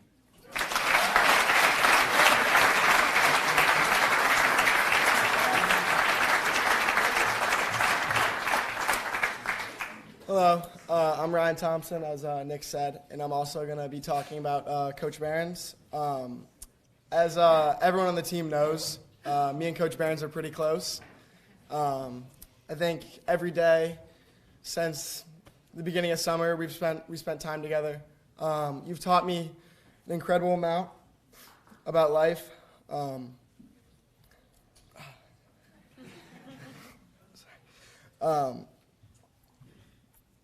You really have made this one of the most special years of my life. Dealing with things, dealing with anything, you've always been there for me.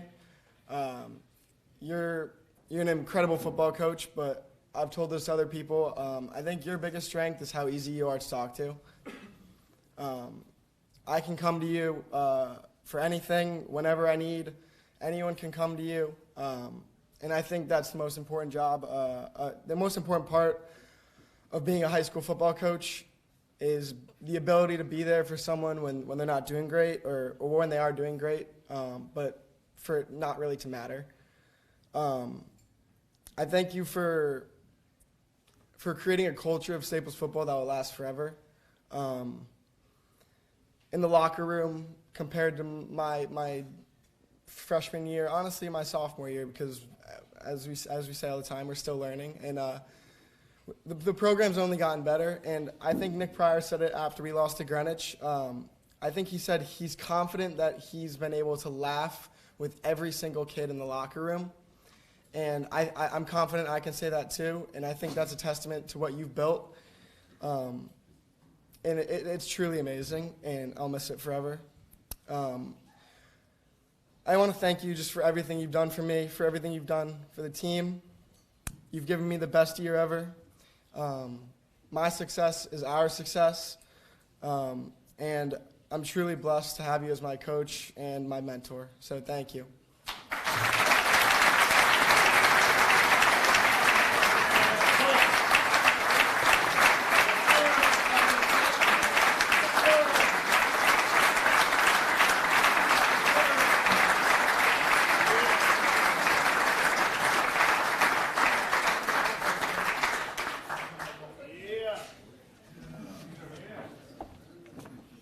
Okay, man, that was awesome. That's obviously the most fun part of the banquet, to hear the guys talk about you all. Just incredible leadership from the coaches and great stories, and great job, seniors, for the acknowledgement. I think maybe I'm going to come back next year just to hear what they have to say about you guys too, because it's pretty damn good. Okay, so I want to quickly just come back to the topic I talked about earlier about the cheerleaders, right? So the cheer team, as you know, are part of football, right? Like it has been a long-standing tradition that we invite the cheerleaders to this banquet, and I want to just take a moment and ask them to stand up and just be acknowledged for a couple of quick things. Yep. Please stand up. So,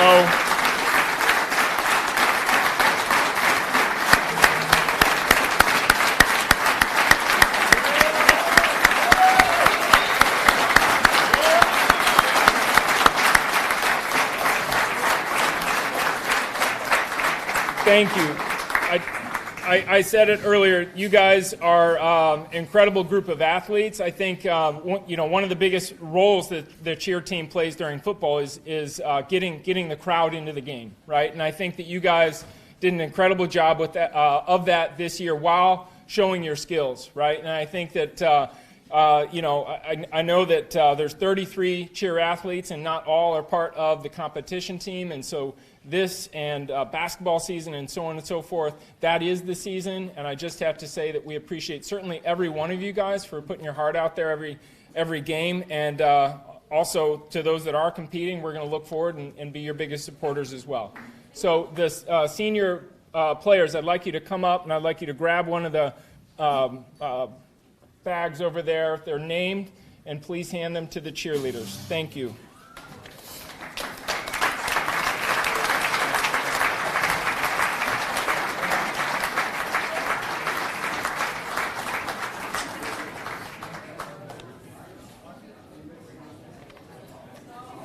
Just got one job to do, one job.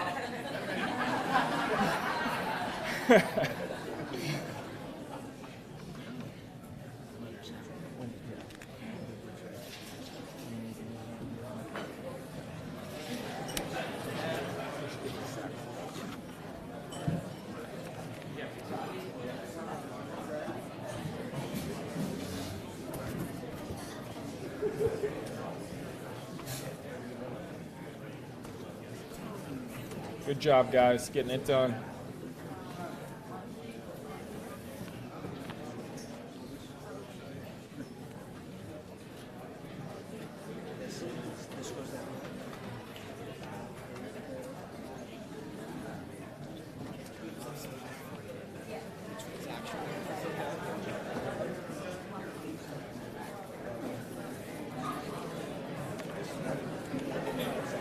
All right, good job. Okay, almost there. So I guess there are 33 bags over there. It's a lot of bags.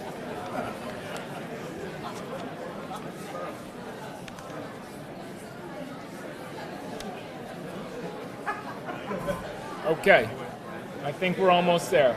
Just a couple more.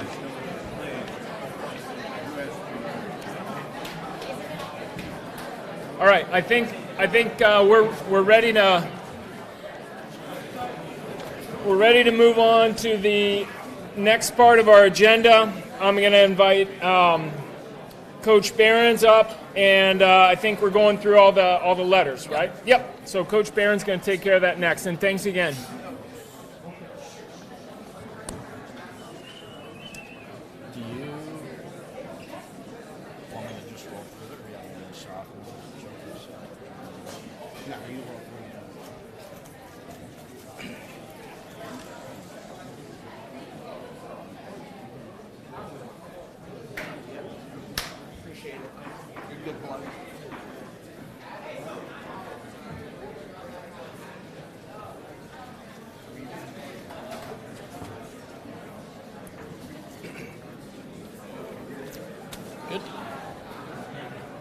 You guys good?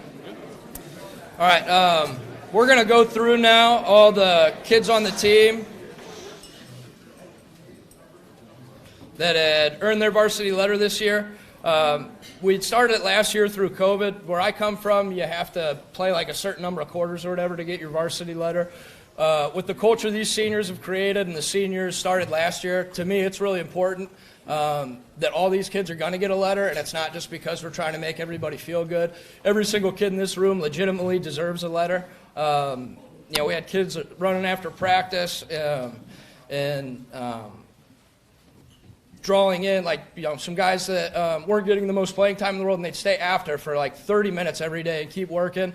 And that had a big impact on our team because eventually that spilled over into where all of our captains, our seniors, kids that were playing every single down were out there running with those guys. So to all you guys, I want you to know you're incredibly important to the program. So I'm going to read through this now. You guys can come up as you get your letter. If it's your first time getting a letter, you'll get your physical letter, a pin, a football pin. And if you have already gotten your letter, you will just be receiving a bar. So once I call your name, you guys can go ahead and come up and grab those. Alex Berkeley, Colin Caricato, Andy Cerrito, the elusive Tanner Klupsa, Ryan Sirasula, Owen Kutras, Jack Curran, Liam Donaldson, Alex Fiala, Luke Goldman, Jordan Hall, Justin Hall, Grant Harriet, James Horton, Ollie Arthur Howard, Charlie Iannone, Kervin Joseph, Tristan Keefe, Max Murillo, Sean McGee, Teddy Montoya, Aiden Parnes, Dominic Petronicelli, Sam Petrosino, Andrew Rossman, Ryan Skolnick, Caleb Smith, Everett Stickley, and Troy Taglia.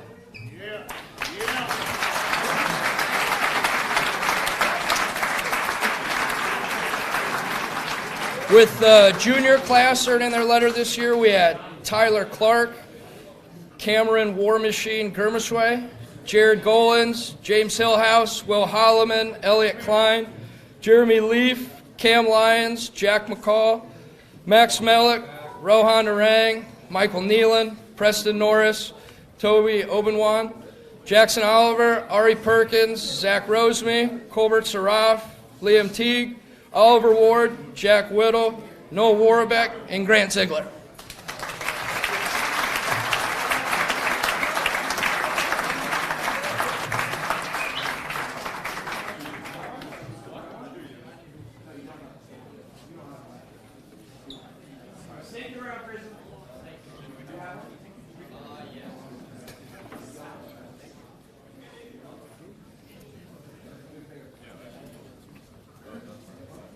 Just one, Holloman.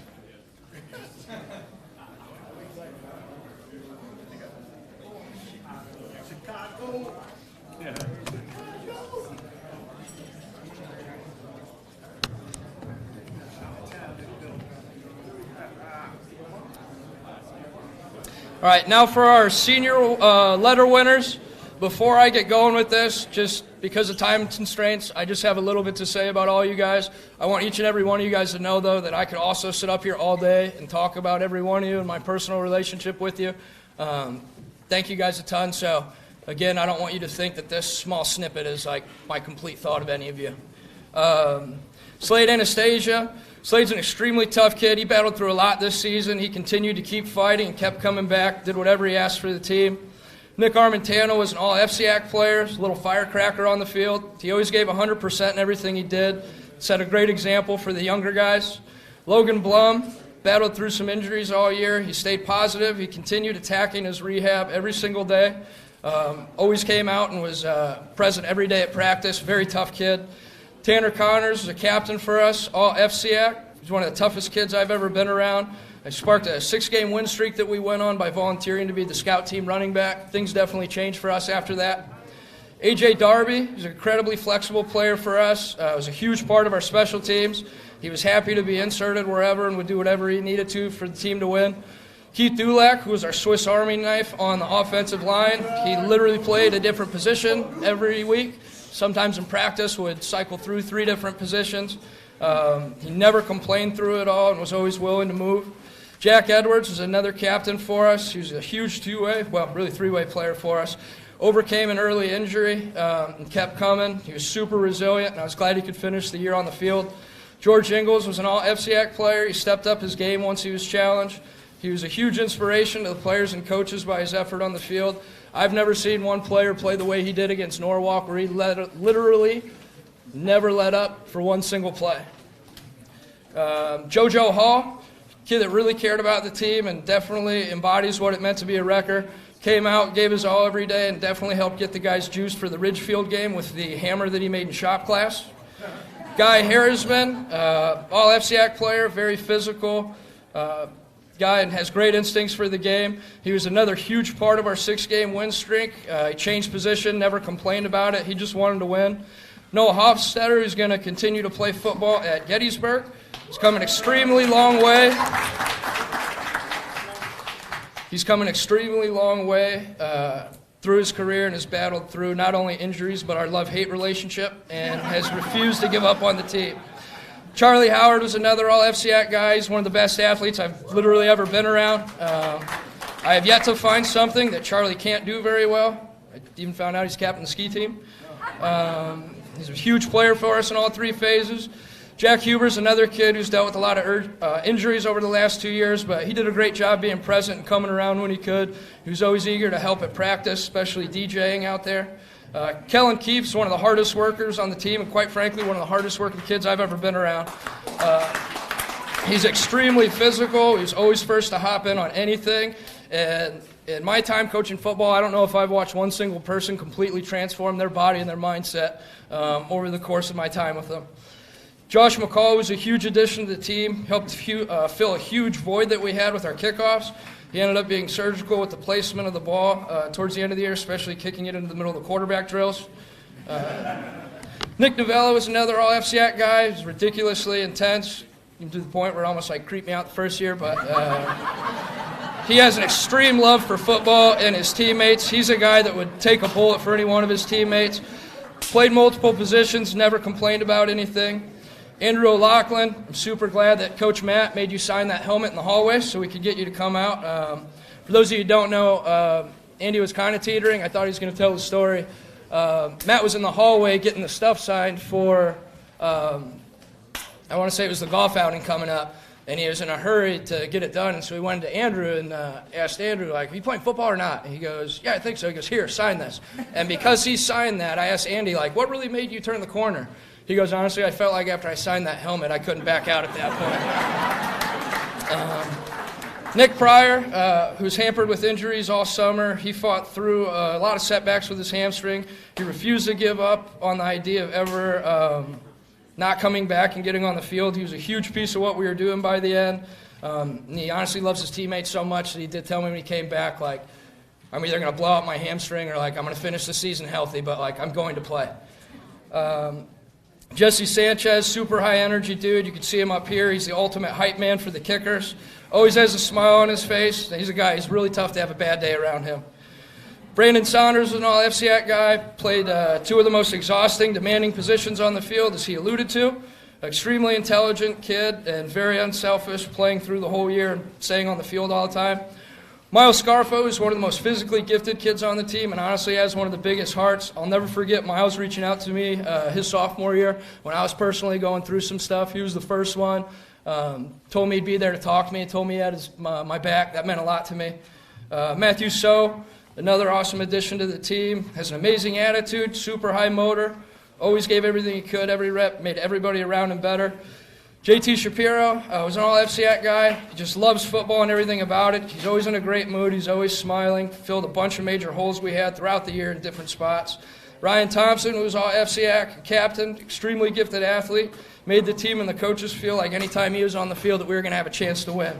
Benji Teitelbaum was all-FCAC, another captain. He's a two-way starter. He rapidly improved each year on his way to being named all-FCAC. Was always very encouraging to his teammates. Jason Wolgass stepped up big time as a vocal leader once he was challenged to do so. Another guy that would do anything for his teammates and always put everybody else first.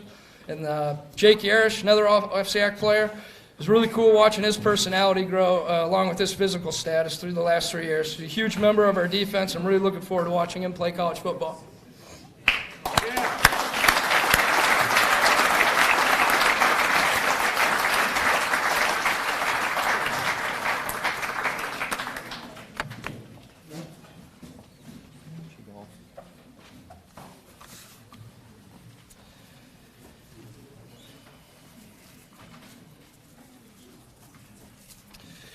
All right. Again, I just want to thank everybody for being here on this special day and celebrating everybody, including our seniors. It was a really special season for a lot of reasons. Seems like it was just a moment ago, and I was looking in the 2021 seniors in your guys' eyes, telling you guys that if you just believe in the process, the ones of you guys that stuck around and stuck through it would completely change the trajectory of Staples football. I'll never forget the look that you guys had in your eyes as the staff addressed you during that time. Your belief and trust when it would have been very easy to doubt has never left me. We didn't end up reaching our goal on paper this year, but you all have changed this program forever. I now know that this game is much bigger than wins and losses, and I would say without a doubt you guys all accomplished the goal. The touchdowns you scored and the big plays you made this year with the youth of Westport behind the end zone nets, you inspired not only them but an entire community. Many of those little guys will end up playing football because of what they saw you guys do on Friday nights. And without you guys even knowing it, you've changed a lot of lives in town and a lot of lives of the adults in here. You guys went from, sorry, it's obnoxious. You guys went from having another new head coach. We had to bust a PJ Romano every day. Like a couple guys said, the sophomore season wasn't what we anticipated with the 2-8 records. We had your jerseys thrown in a dumpster that we had to dig out. We had the COVID season. You had to listen to me yell, scream 6 feet at you for 6 months straight. We had 50 different cohort rules, and we were sitting with a 1-2 record. You guys finished being 7-2, and we had a chance to make the playoffs. Last game of the season, you took a state powerhouse into overtime in a game that nobody but us believed we could win. And for the record, I think we win that game 9 out of 10 times. I've never been more proud as a coach or as a player on any team I played on or coached on than I was of you guys after that Thanksgiving game. The texts and comments I received are a testament to what you guys have done over the last 3 years. Some of the texts and comments I had received, guys saying they had never been more proud to be a Wrecker, that you guys had put Staples football back on the map, that you guys left everything on the field and they're so proud to be a Wrecker, and that Staples football is now back. I know COVID sucks, so I don't want to dive too back far into that whole experience, but I hope you guys know how much you all meant to myself and the staff during that time. It was very tough for everyone. I know there was a lot of us trapped in our rooms by ourselves staring at walls. I know it wasn't what we expected, not having an awesome weight room that we couldn't use. But honestly, being able to go and yell at you guys from 6:15 to 9:30 made my day and was able to get me through that year. You guys are literally all some of us had during that. As the season went on, like I said, we started off 1-2. And at one point, the leaders on our team, specifically Tanner Connors and Nick Armentano, said they wanted to be on the look team so we could make sure we were getting a look. We had a tough time tackling against Cheshire, so Tanner Connors said, put me back there to make the team tackle me. It'll make everybody a lot better. Nick did the same to the point where I had to keep yanking him out because I didn't want him to get hurt, but would always find a way to slink back in there and keep going. Not one senior ever raised his nose to that or thought they were too good for it. They all jumped in, including our starting offensive line. You guys were all hands on deck because you knew that's what we needed to do to push everybody and to reach our potential. Staples football is all the better moving forward because of the example that you guys all set. Something that continues to stand out about this team that I would regret if I didn't mention and is really inspiring is the culture that you guys have continued, is how you encourage all your teammates. Whether it was a senior or a sophomore, you all continued to celebrate the success of your brothers. It was never about any individual. Anytime anyone was mentioned for something or someone had a personal success, it was celebrated by you all. That's very special to witness in a team setting. And I got to see that again yesterday with Tyler Clark committing to West Point.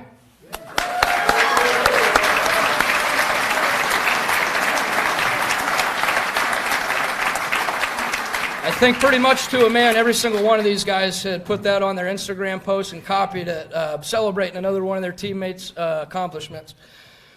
We were on a roll this year. We hit a little semi-speed bump on the road against Danbury. We got past it. Everything definitely changed against Norwalk. The coaches challenged the players that we really needed to finally trust each other, let go of any selfishness, trust the guy next to you, just do your job. Stop trying to make every single play the scheme. We played the #1 player in the state, who had put on a show against absolutely everyone. We were teaching that week, and we teach every week, but we really emphasized it that week to just build a wall. We'll be able to bottle this guy in. The defense shut down the best player in the state. The special teams kept their dynamic players in check, and the offense was able to stay the course and push through the game for the game-winning score. That game is the definition of who this team and this senior class is. Stay the course. I want to give a personal thank you to this senior class. You all believed in this program when it would be really easy not to. You all made me love football again when I really didn't feel like it was for me anymore. I will forever owe you guys everything I have. You always have a special place in my heart. Anything I can ever do for any of you, know that I'll have your back forever. Thank you guys so much for who you are and what you represent.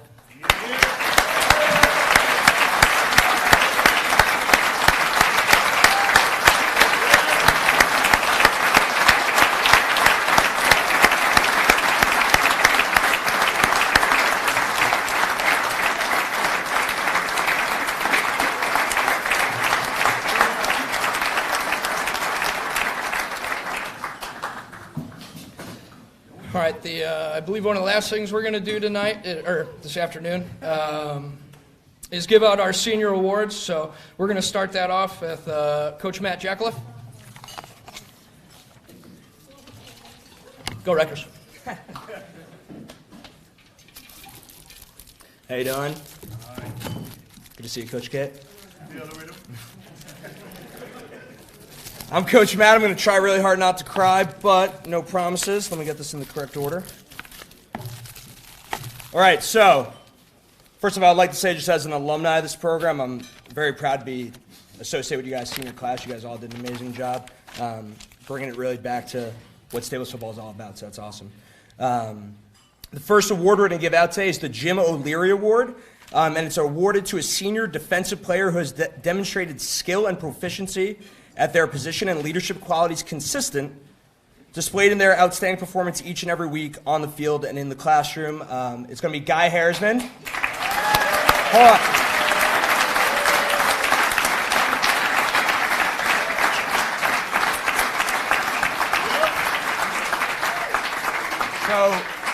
So here, you can hold the award as I speak. So this is obviously the defensive player, basically the year award. And when you think of a defensive player, you usually think of like a big, nasty, big guy. Guy, how much you weigh? 145? Yeah. Right around 145, right? So. Well, it actually says 165, but I'm 145. Yeah. So, and if, I know you guys were all at the games. You guys saw Guy Hairsman, number 2 on the field. Guy is not very big, very clearly. I'm not big either, and I make him look very tiny. No, I'm kidding. But he played big because he played with a purpose. And that was very evident to me. He mentioned, it was back in 2014 when we went to dinner at Viva Zapata, and something that stood out to me then, and I had no idea I was obviously ever going to coach, but was just your love for your teammates and the love for what you were about to go into, right, as a 6th grader in Westport PAL football. And it was very evident that the purpose that you played with and the speed that you played much bigger than even what your capabilities are, and that's what it's like to be a compelled person, to play above your capabilities. Before the Norwalk game that Coach Barron just mentioned, I remember pulling Guy aside and saying, our program needs this game. We need to win this game, and to win this game, we need you. And every single play that he had to make, Guy was always there, and Guy made the play because he wasn't going to let his teammates down. And I think that that's very powerful, and that's the type of person that you are, Guy.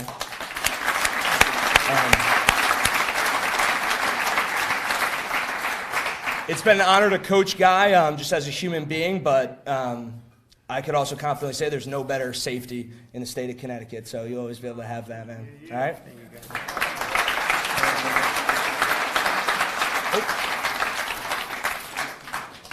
All right, next up is going to be our scholar athlete, and our scholar athlete is going to be Andrew O'Loughlin.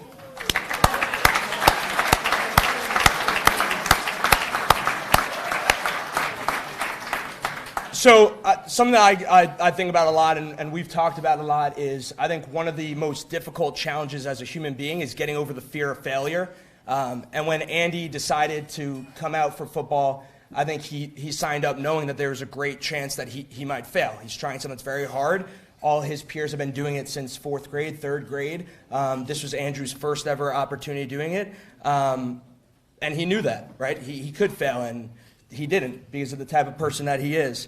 When recruiting, I always say to the people that I say, you guys heard about the helmet story, but I always tell people I think that this football program could bring a lot of value into your life. And I do mean that. I was in this football program, so I know that. But I hope that you know that you brought a lot of value into this football program, and it's going to be felt for years to come. And it's not just one season. It's not just one game.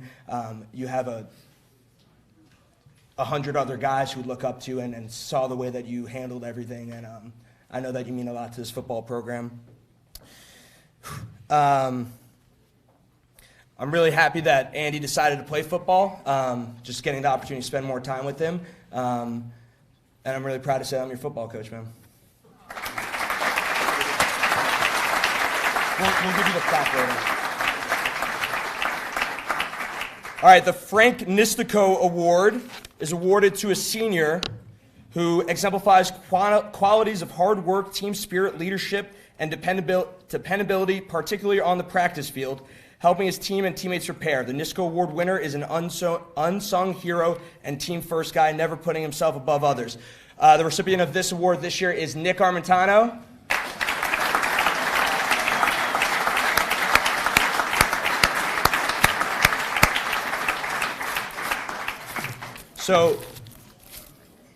So I'm sure everyone sitting here is thinking, how could someone who had 1,000 receiving yards be named the unsung hero of our football team? And I could say, just as someone who's there every single day, there's not a more fitting award for the type of person that Nick is. You heard Coach Behrens mention it.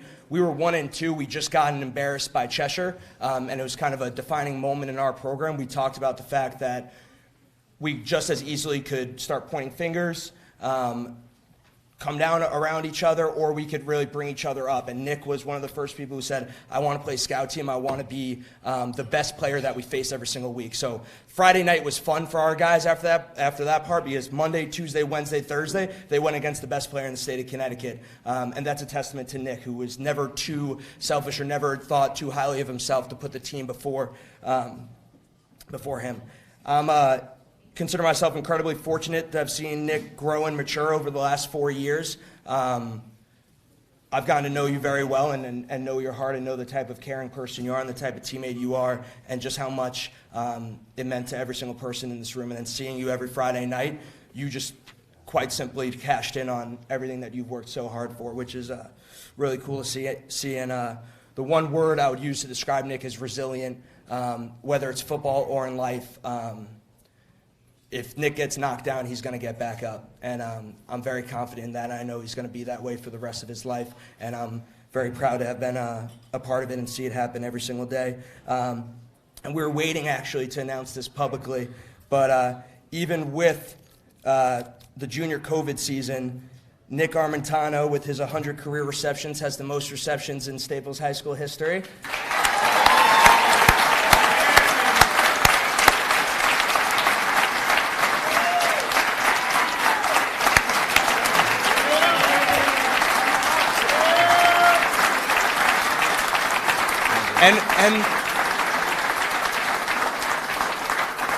And with his 1,925 receiving yards, he has the most reception yards in Staples football history. So, and one second, so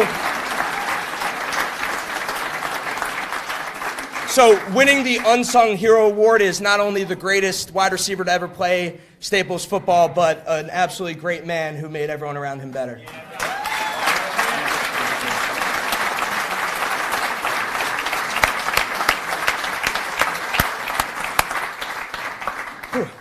All right, the Dan DeVito Community Citizenship Award is awarded to a senior player who consistently exemplified a commitment to the team over self, with regular displays of strong character and leadership for the benefit of the program, the school, and the community. And this award will go to Captain Benji Teitelbaum.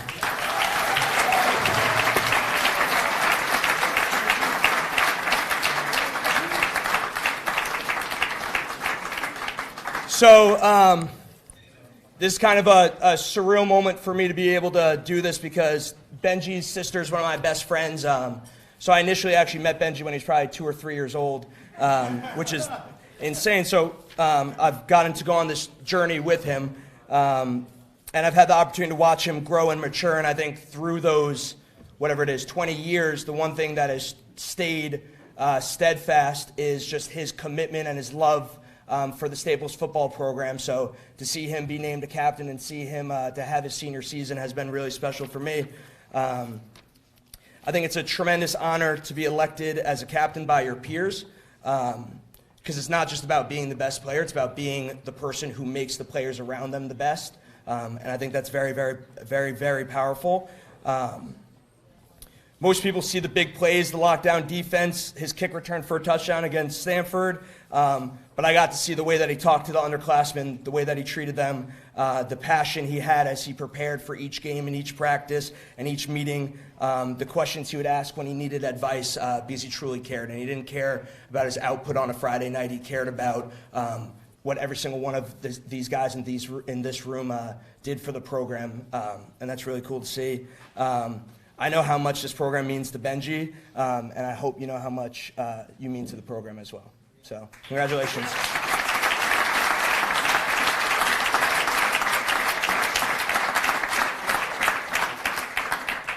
Caught up in this Christmas tree wrapping. Thank you, Coach DeVore. All right, last one for me. Yeah, thank you, Coach. All right, the Coach Paul Lane Award, awarded to a senior player who displayed the highest levels of positive energy and unbreakable positive spirit. The recipient will have shown an unwavering commitment to the team and the team's success over individual ones. When the coaches discussed who was going to win this, I think the answer was very clear, so I'll just go out and say it. Charlie Howard. Yeah, Ryan Thompson pointing to him.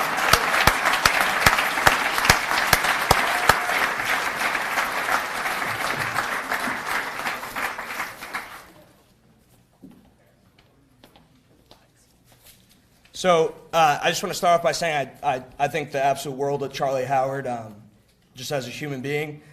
He's compelled from the heart to his team and his teammates, and you saw that on the field every single Friday night. Charlie played strong safety, free safety, cornerback, receiver, running back, kicker, punter, and holder. And he did it because that's what we asked him to do, and we told him that the team needed him to do it. And he never said anything about it. I actually called him one night when I think we moved you to free safety, and I thought he was going to ask a question like, oh, why? And he's just like, all right, okay. I'm like, all right, now what? He goes, nothing. I'll see you at practice. And that's just the type of person that Charlie is. Before the Stanford game, Charlie backlocked up on him, and he was whisked away. And we were told by the trainers that he wouldn't be able to play in the game. So we start making our adjustments. Who's going free safety? Who's going strong safety? And I'm walking back up to the locker room, and Charlie grabs me and goes, I'm playing. Put me in.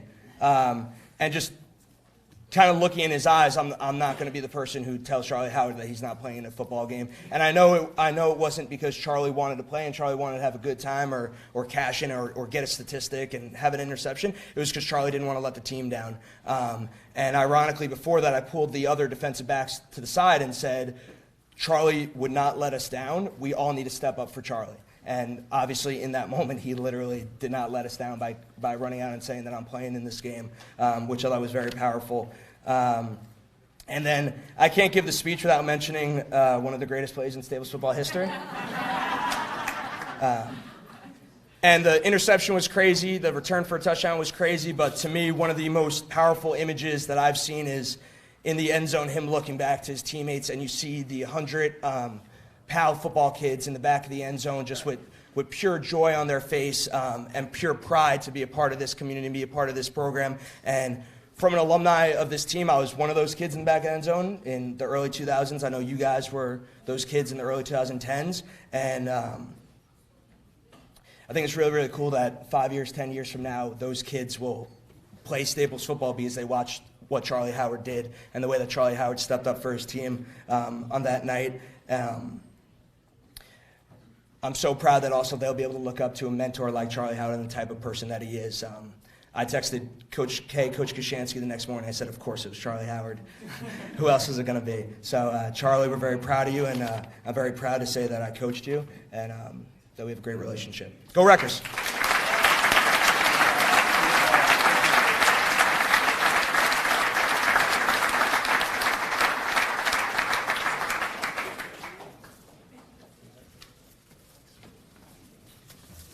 All right, following Coach Matty is not going to be easy. Sitting there typing more words into my speeches because he went over the 30-second mark. All good. All well-deserved. So the first award I'm going to give out is the Billy Dunn Award. This award is awarded to a senior player who demonstrated skill and proficiency at their position. Thank you. Their position and leadership qualities reflected through an inclusive approach and standout positive attitude in support of and towards the team's underclassmen. This award is going to go to Jake Yerish.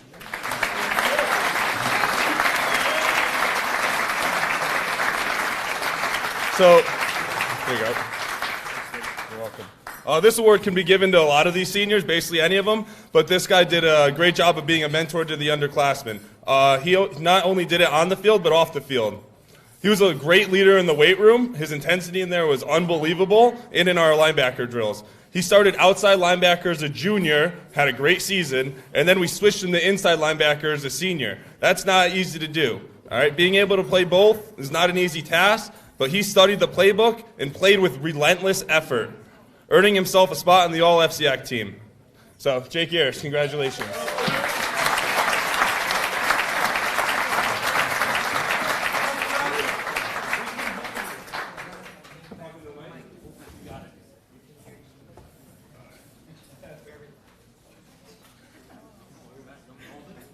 Yeah, you want it? That'd be great, so I don't break it. Thank you. Good job, Rob.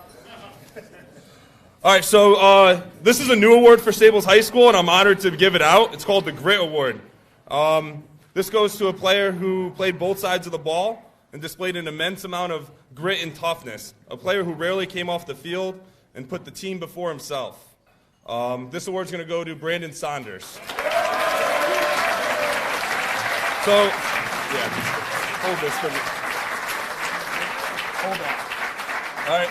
So Brandon, we have the plaque. We have a plaque for you to take home. But actually, this you're going to sign. We're going to leave this in the locker room. It's going to go underneath the TV where we watch film, so all the players can see it. Every year, a new player will sign it. He played linebacker on defense. He played center on offense. Both of those are so physically demanding, and he excelled at both, earning himself a spot in the All-FCAC team. He's one of the most selfless players I've ever coached and always thought about what was best for the team before himself. Brandon Saunders, congratulations, man. Well done. You take this plaque. Thank you. You'll sign it.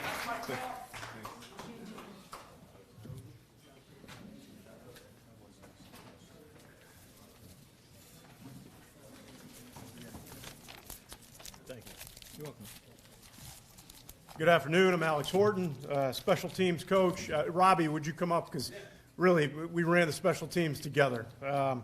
Robbie Milne and I. Robbie was the guy who drew up all the schemes, and I spent all the time with Jesse and Josh learning how to kick balls, kick footballs, right? So, first, I want to thank Coach Behrens for inviting me into this. I really greatly appreciate it. I mean, you know, in terms of coaching on a team and being a father and you know, having a player on this team, I couldn't ask for to be in a better environment, a healthier culture. So thank you, Coach. I also want to thank my wife over there, Kirsten, for allowing me to do this. So really, you know, some of us, we work hard and all that, and the coaching is an exhausting profession, but it's so you know, there's nothing better than coaching kids and being part of a team of coaches who really care about the kids. So it really was an easy job, but I want to thank you for allowing me to do this. All right, so I have the great privilege of awarding the William Krause Award. This award is dedicated to a senior player who demonstrated skill and proficiency on special teams as well as leadership qualities in the classroom and throughout the school. And just to preface this by saying, we started off without a kicker. We had a Charlie Howard, which, you know, he could get it about 20 yards down the field, and we started against Trumbull, and we recovered our first kickoff thanks to Charlie Howard. But we really didn't have a deep kicker, and so we didn't know what to expect. But the bottom line is, by the end of the year, we truly probably had the best special teams in the state of Connecticut. We created turnovers. We never gave the ball up, and they never ran a kickoff past the 50-yard line the entire year. We kicked the ball off over 100 times between varsity and JV, which puts a lot of pressure on when you're scoring a lot of points like that. And every one of these kids did a tremendous job. This year's award goes to A.J. Darby. A.J., come on.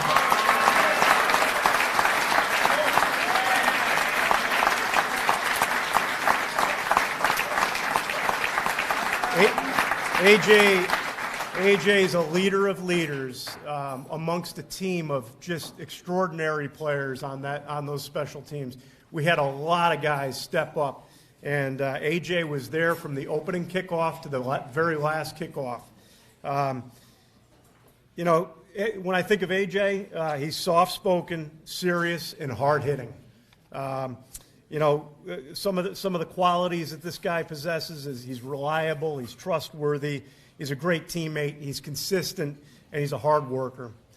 He's an example to you younger guys out there. This is what a Staples record looks like right here. This is the guy who will do anything that he's asked, and he showed up every single game. He's a consistent force. He made big hits. He caused turnovers, and he was practically in on every play. Robbie and I would set the kickoff up to kick it to AJ's side, knowing that he was going to be there. I know that AJ is going to do very well in life. He's going to demonstrate those same skill sets that he possessed here at Rutgers and make the world a better place. AJ, congratulations.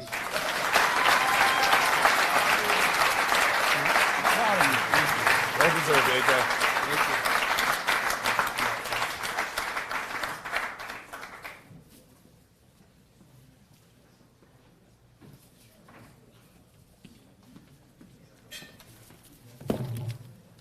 Mr. Connors, is this too close?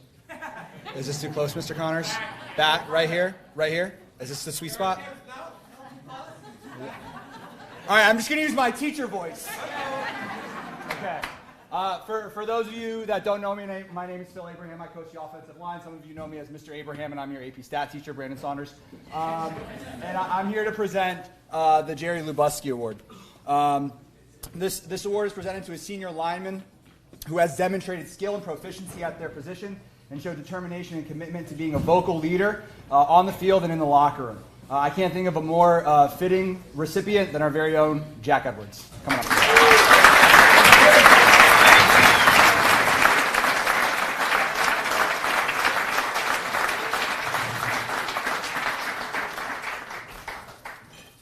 As a captain, Jack shows unrelenting tenacity on the field. He keeps a level head while facing adversity.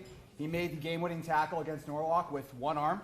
Off the field, he was and is an outstanding role model for his teammates and an accomplished academic. I'm very proud to have this opportunity to see Jack grow as a player and as a young man. I don't know if I'm ever going to have a son, but I hope he's half the man that Jack is.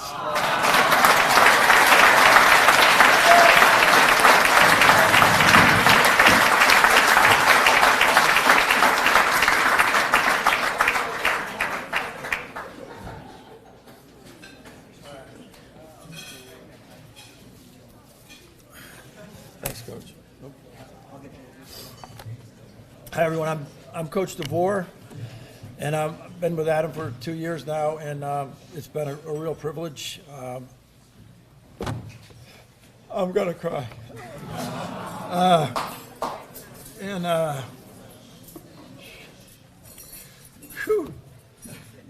I get that from my father. I do. And to the parents, first off, it's a great game. If you raise your children, play this game, it's a whole football family thing, and it won't ever let you down. Okay. I'm sorry. But I'm here to present the Colonel John Bolger Award.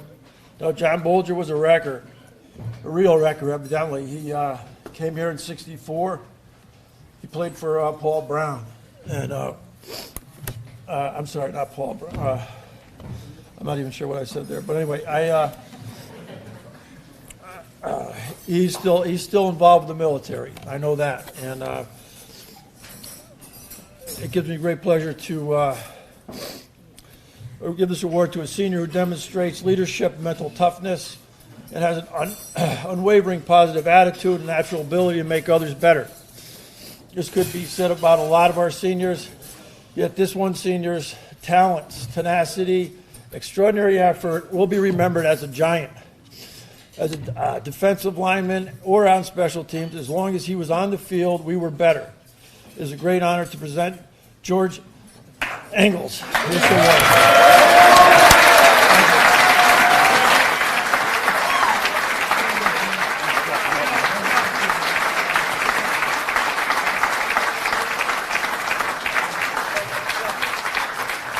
So, I could go on about George. He made me a better coach. I know that. And forever, I would be looking for George. If he wasn't on the field, I knew there was something really wrong. And when he got his eye poked out against, that game, I was just like, holy bananas. What are we going to do next? But we had a rotation. We had a rotation. And that was, what we found in defensive line work is that when we have when you have three men down there and you have to rotate them because you keep getting your best guys in there, and he was definitely the leader. So thank you very much. And thanks, George.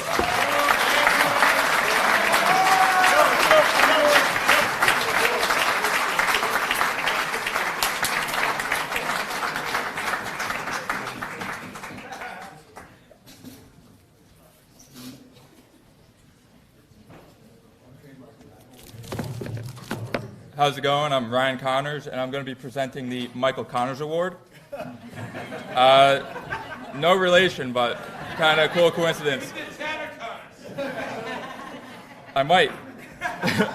So this award is presented to somebody who's a consummate teammate and someone who leads by example and leaves no doubt to how important the team is to him as a player. I couldn't think of a better person to present this award to than Tanner Connors.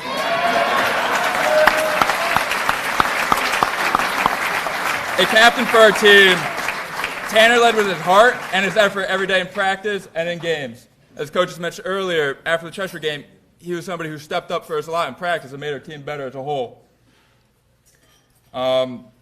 He truly left no doubt about how much he cared about his team and his teammates, and the biggest example I can think about this is the Norwalk game when we're trying to close out one of the biggest games of our year. It's 3rd and 2, and who else to give the ball to but Tanner Connors, and he carried the team on his back. Actually, he carried the entire Norwalk's defense on his back for an extra 10 yards. So I couldn't be prouder to present this award to an amazing teammate, an amazing player, and someone I'm really proud to have met and shared a life experience with. So, Tanner Connors.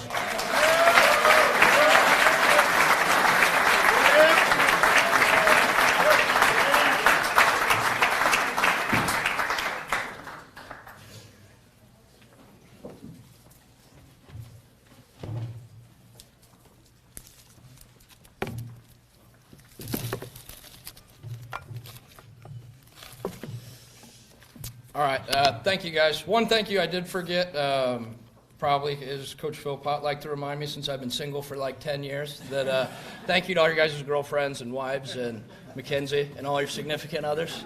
The last two awards we're going to give out are the Block S Award, Awards.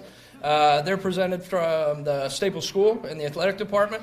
The first award is the Coaches Award, and this is given to an athlete who the coaches feel demonstrates a positive attitude, is a great teammate, and shows up every day giving everything he has. The winner of the Coaches Award this year is JT Shapiro.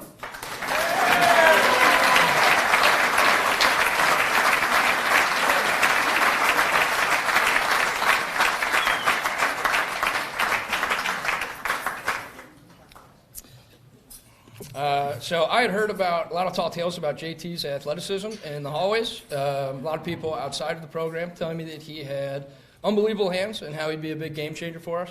I eventually ran into him in the training room and put my recruiting hat on and tried to get him. I had to get the help of the Thompsons to finally close the deal, but we ended up getting him in the boat. JT is somebody I look forward to seeing every day, talking to every day, joking around with. He's incredibly selfless. A lot of different games we had, he'd be on the field the entire time. There'd be other times where maybe it wasn't the best matchup and we needed some smaller guys on the field, and he would still be a great teammate on the sideline. He was incredibly encouraging. And then the next week when we needed him to go out there and play every single snap, he stepped right back in. At the end of the year, we even called on him to play defense and was able to step out there and did a great job after not really practicing it very much throughout the year. He's a great leader in a ton of different ways, was one of our vocal leaders, and is honestly one of the best human beings I've ever been around. So congrats, JT.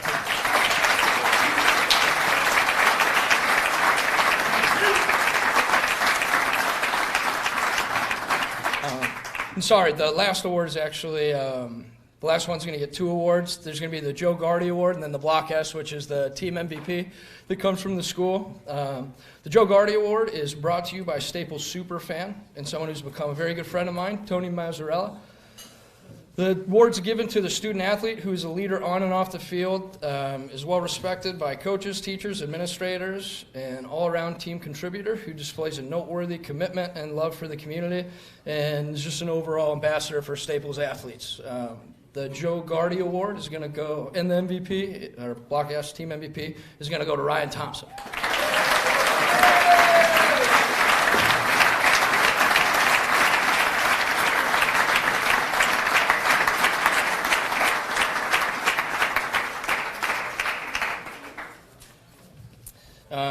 Brian's a kid that has a very special place in my heart because I was his position coach. I pretty much spent every day with him and the QB Nation. I've been fortunate to coach a lot of QBs. Sorry. Ryan's actually the first one I've had the opportunity to coach for 2 years in a row, and being able to do that has helped me grow tremendously because it's the first time I was able to have a kid and transition him into the next year and be able to build off the first year. He's super intelligent, which made that really easy to continue building and growing. He's a 3-sport captain, which is well-deserved. He holds the school single-game passing record, which he set 2 weeks in a row. And unfortunately today I found out that he was 100 yards away from the career, or less than 100 yards away from the career passing. But if you want to reclass and come back next year, you're welcome. He was, in my opinion, I don't even think it's close, the best quarterback in the state, one of the best quarterbacks in the Northeast. Him, along with his teammates, spearheaded Staples football, bringing it back to being relevant again. His insight to the heartbeat of the team was super beneficial to the staff and me. I would definitely go to him a lot of times, just kind of see where everybody is, especially when the team's 1-2 and not doing great. It was very important to kind of understand where everybody's mentality and how everybody was feeling. And kudos to you guys when we were in that situation. He always said that everybody's super upbeat and just ready to get on to the next one. I'll forever appreciate our relationship and the conversations throughout the years. Thank you for helping me to get a lot better at flushing all the bad play calls I make. He'll always be the leader of the QB Nation, regardless of how often he does not text in the group chat. But like I said, with you guys all making me love football again, thank you. You made me really enjoy and love coaching quarterbacks again. It was a pleasure. I'm really excited to watch you play on Saturdays. Congrats. Yeah.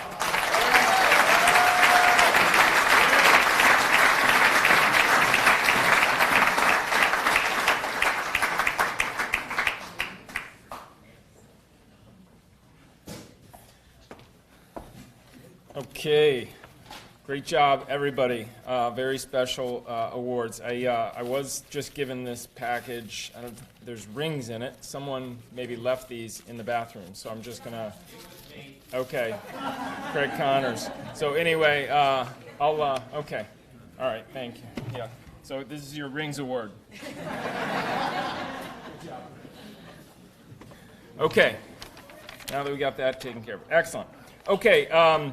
So two quick things, and we're literally done. Okay, so Craig Connors, you can come up and start setting up the video, but I'm also going to invite Mickey up. I think, Mickey, you have something you wanted to share, and as Mickey is coming up and Craig is setting up the video, if he doesn't have to set it up, he's going to sit there while I tell him to set it up.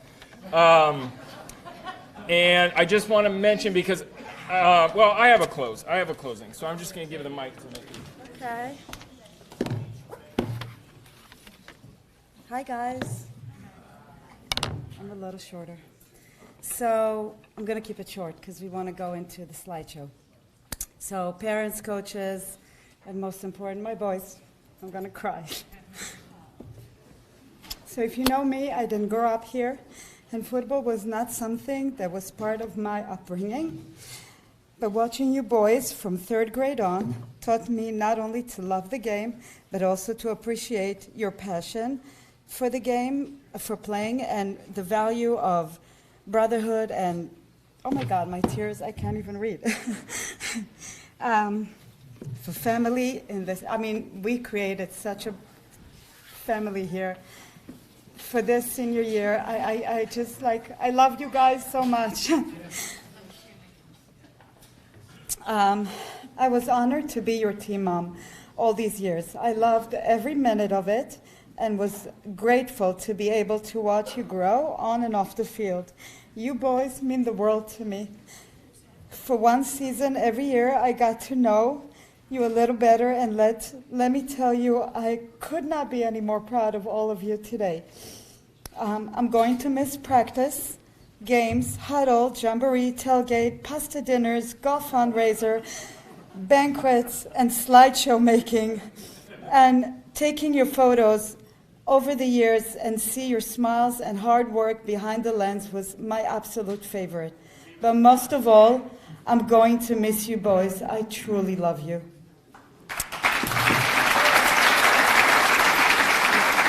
And I have this one thing quickly I want to read. 5 minutes. Okay.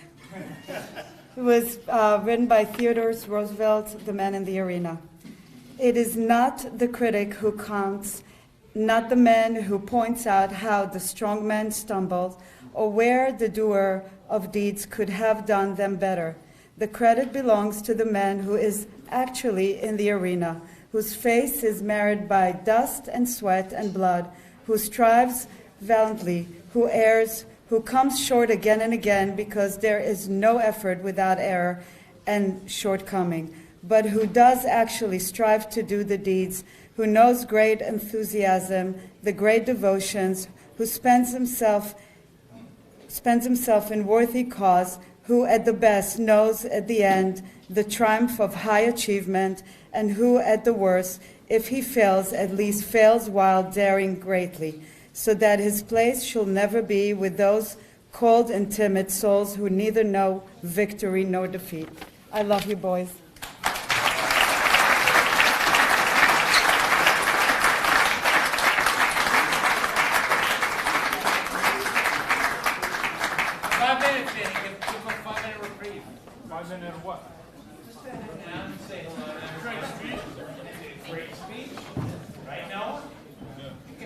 All right.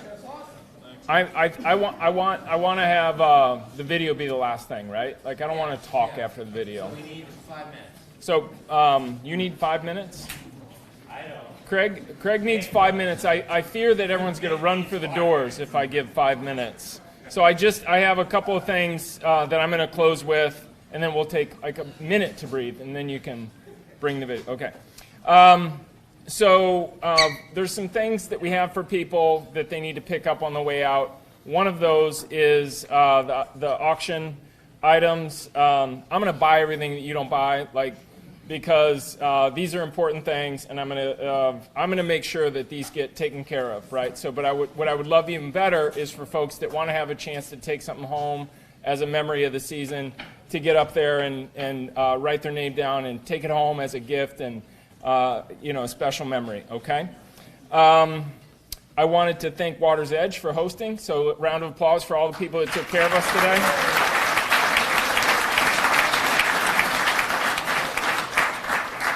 I want to call out that the pictures on the table are to take, right? So these lovely pictures that you see on the table, yeah, not the metal thing. So leave the metal thing. We're going to reuse those things, but the actual pictures they can take.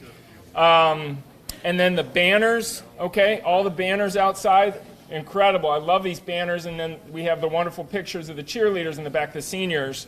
Make sure you grab those on the way out, please, all right?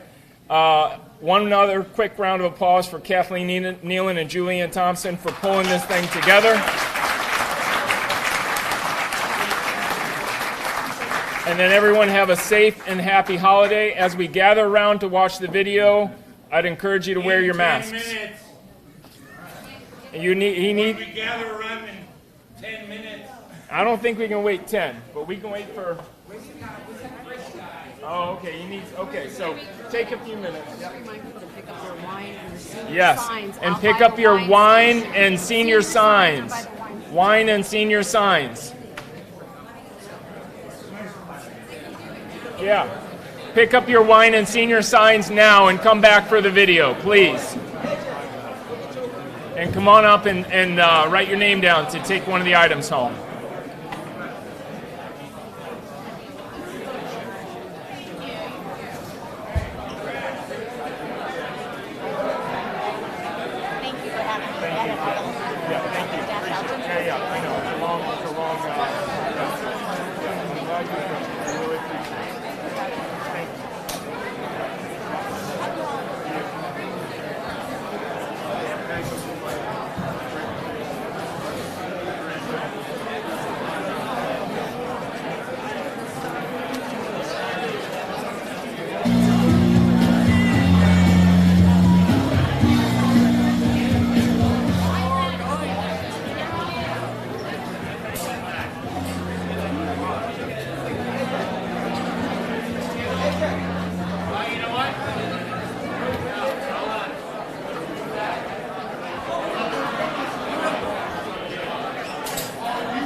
I'm gonna move it down.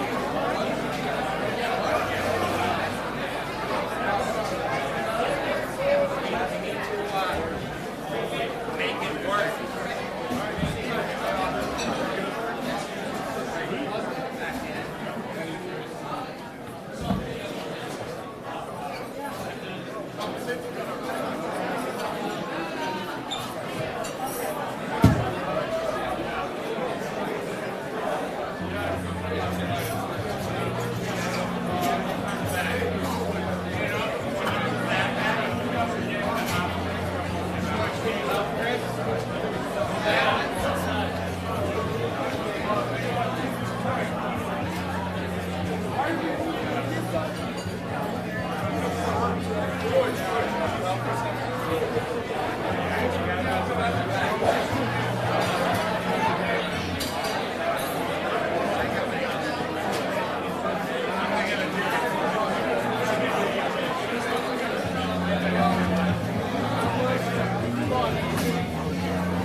Congrats, yeah.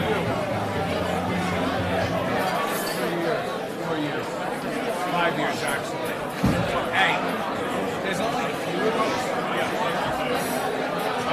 I hope you're the same as you.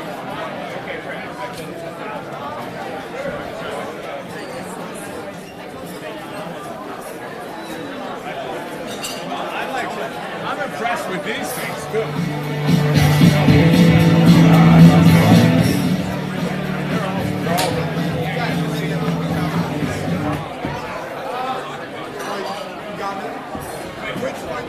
Great job.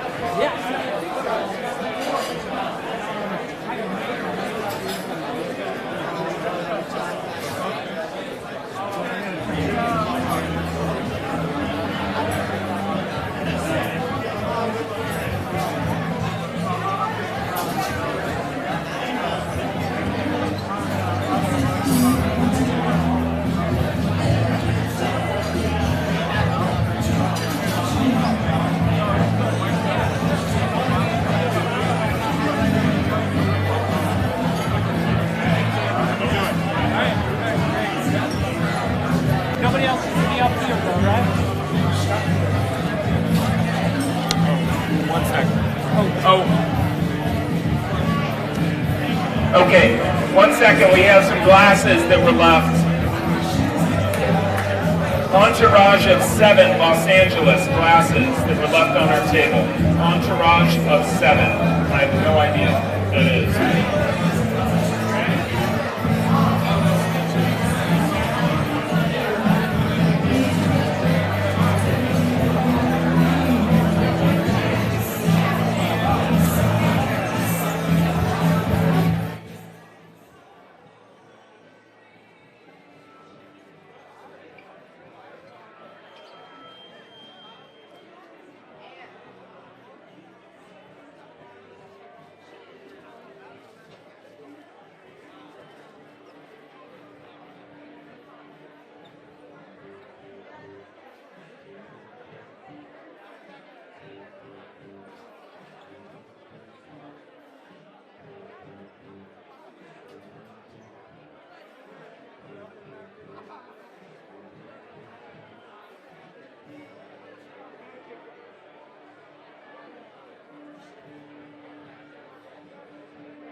Welcome back.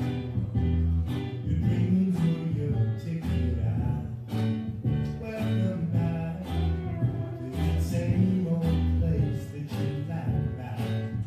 Well, the names have all changed since you hung around, but those dreams have remained and they've turned around. Who would have thought they'd reach up? Who would have thought they'd reach up? Yeah, well, we need that.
Back on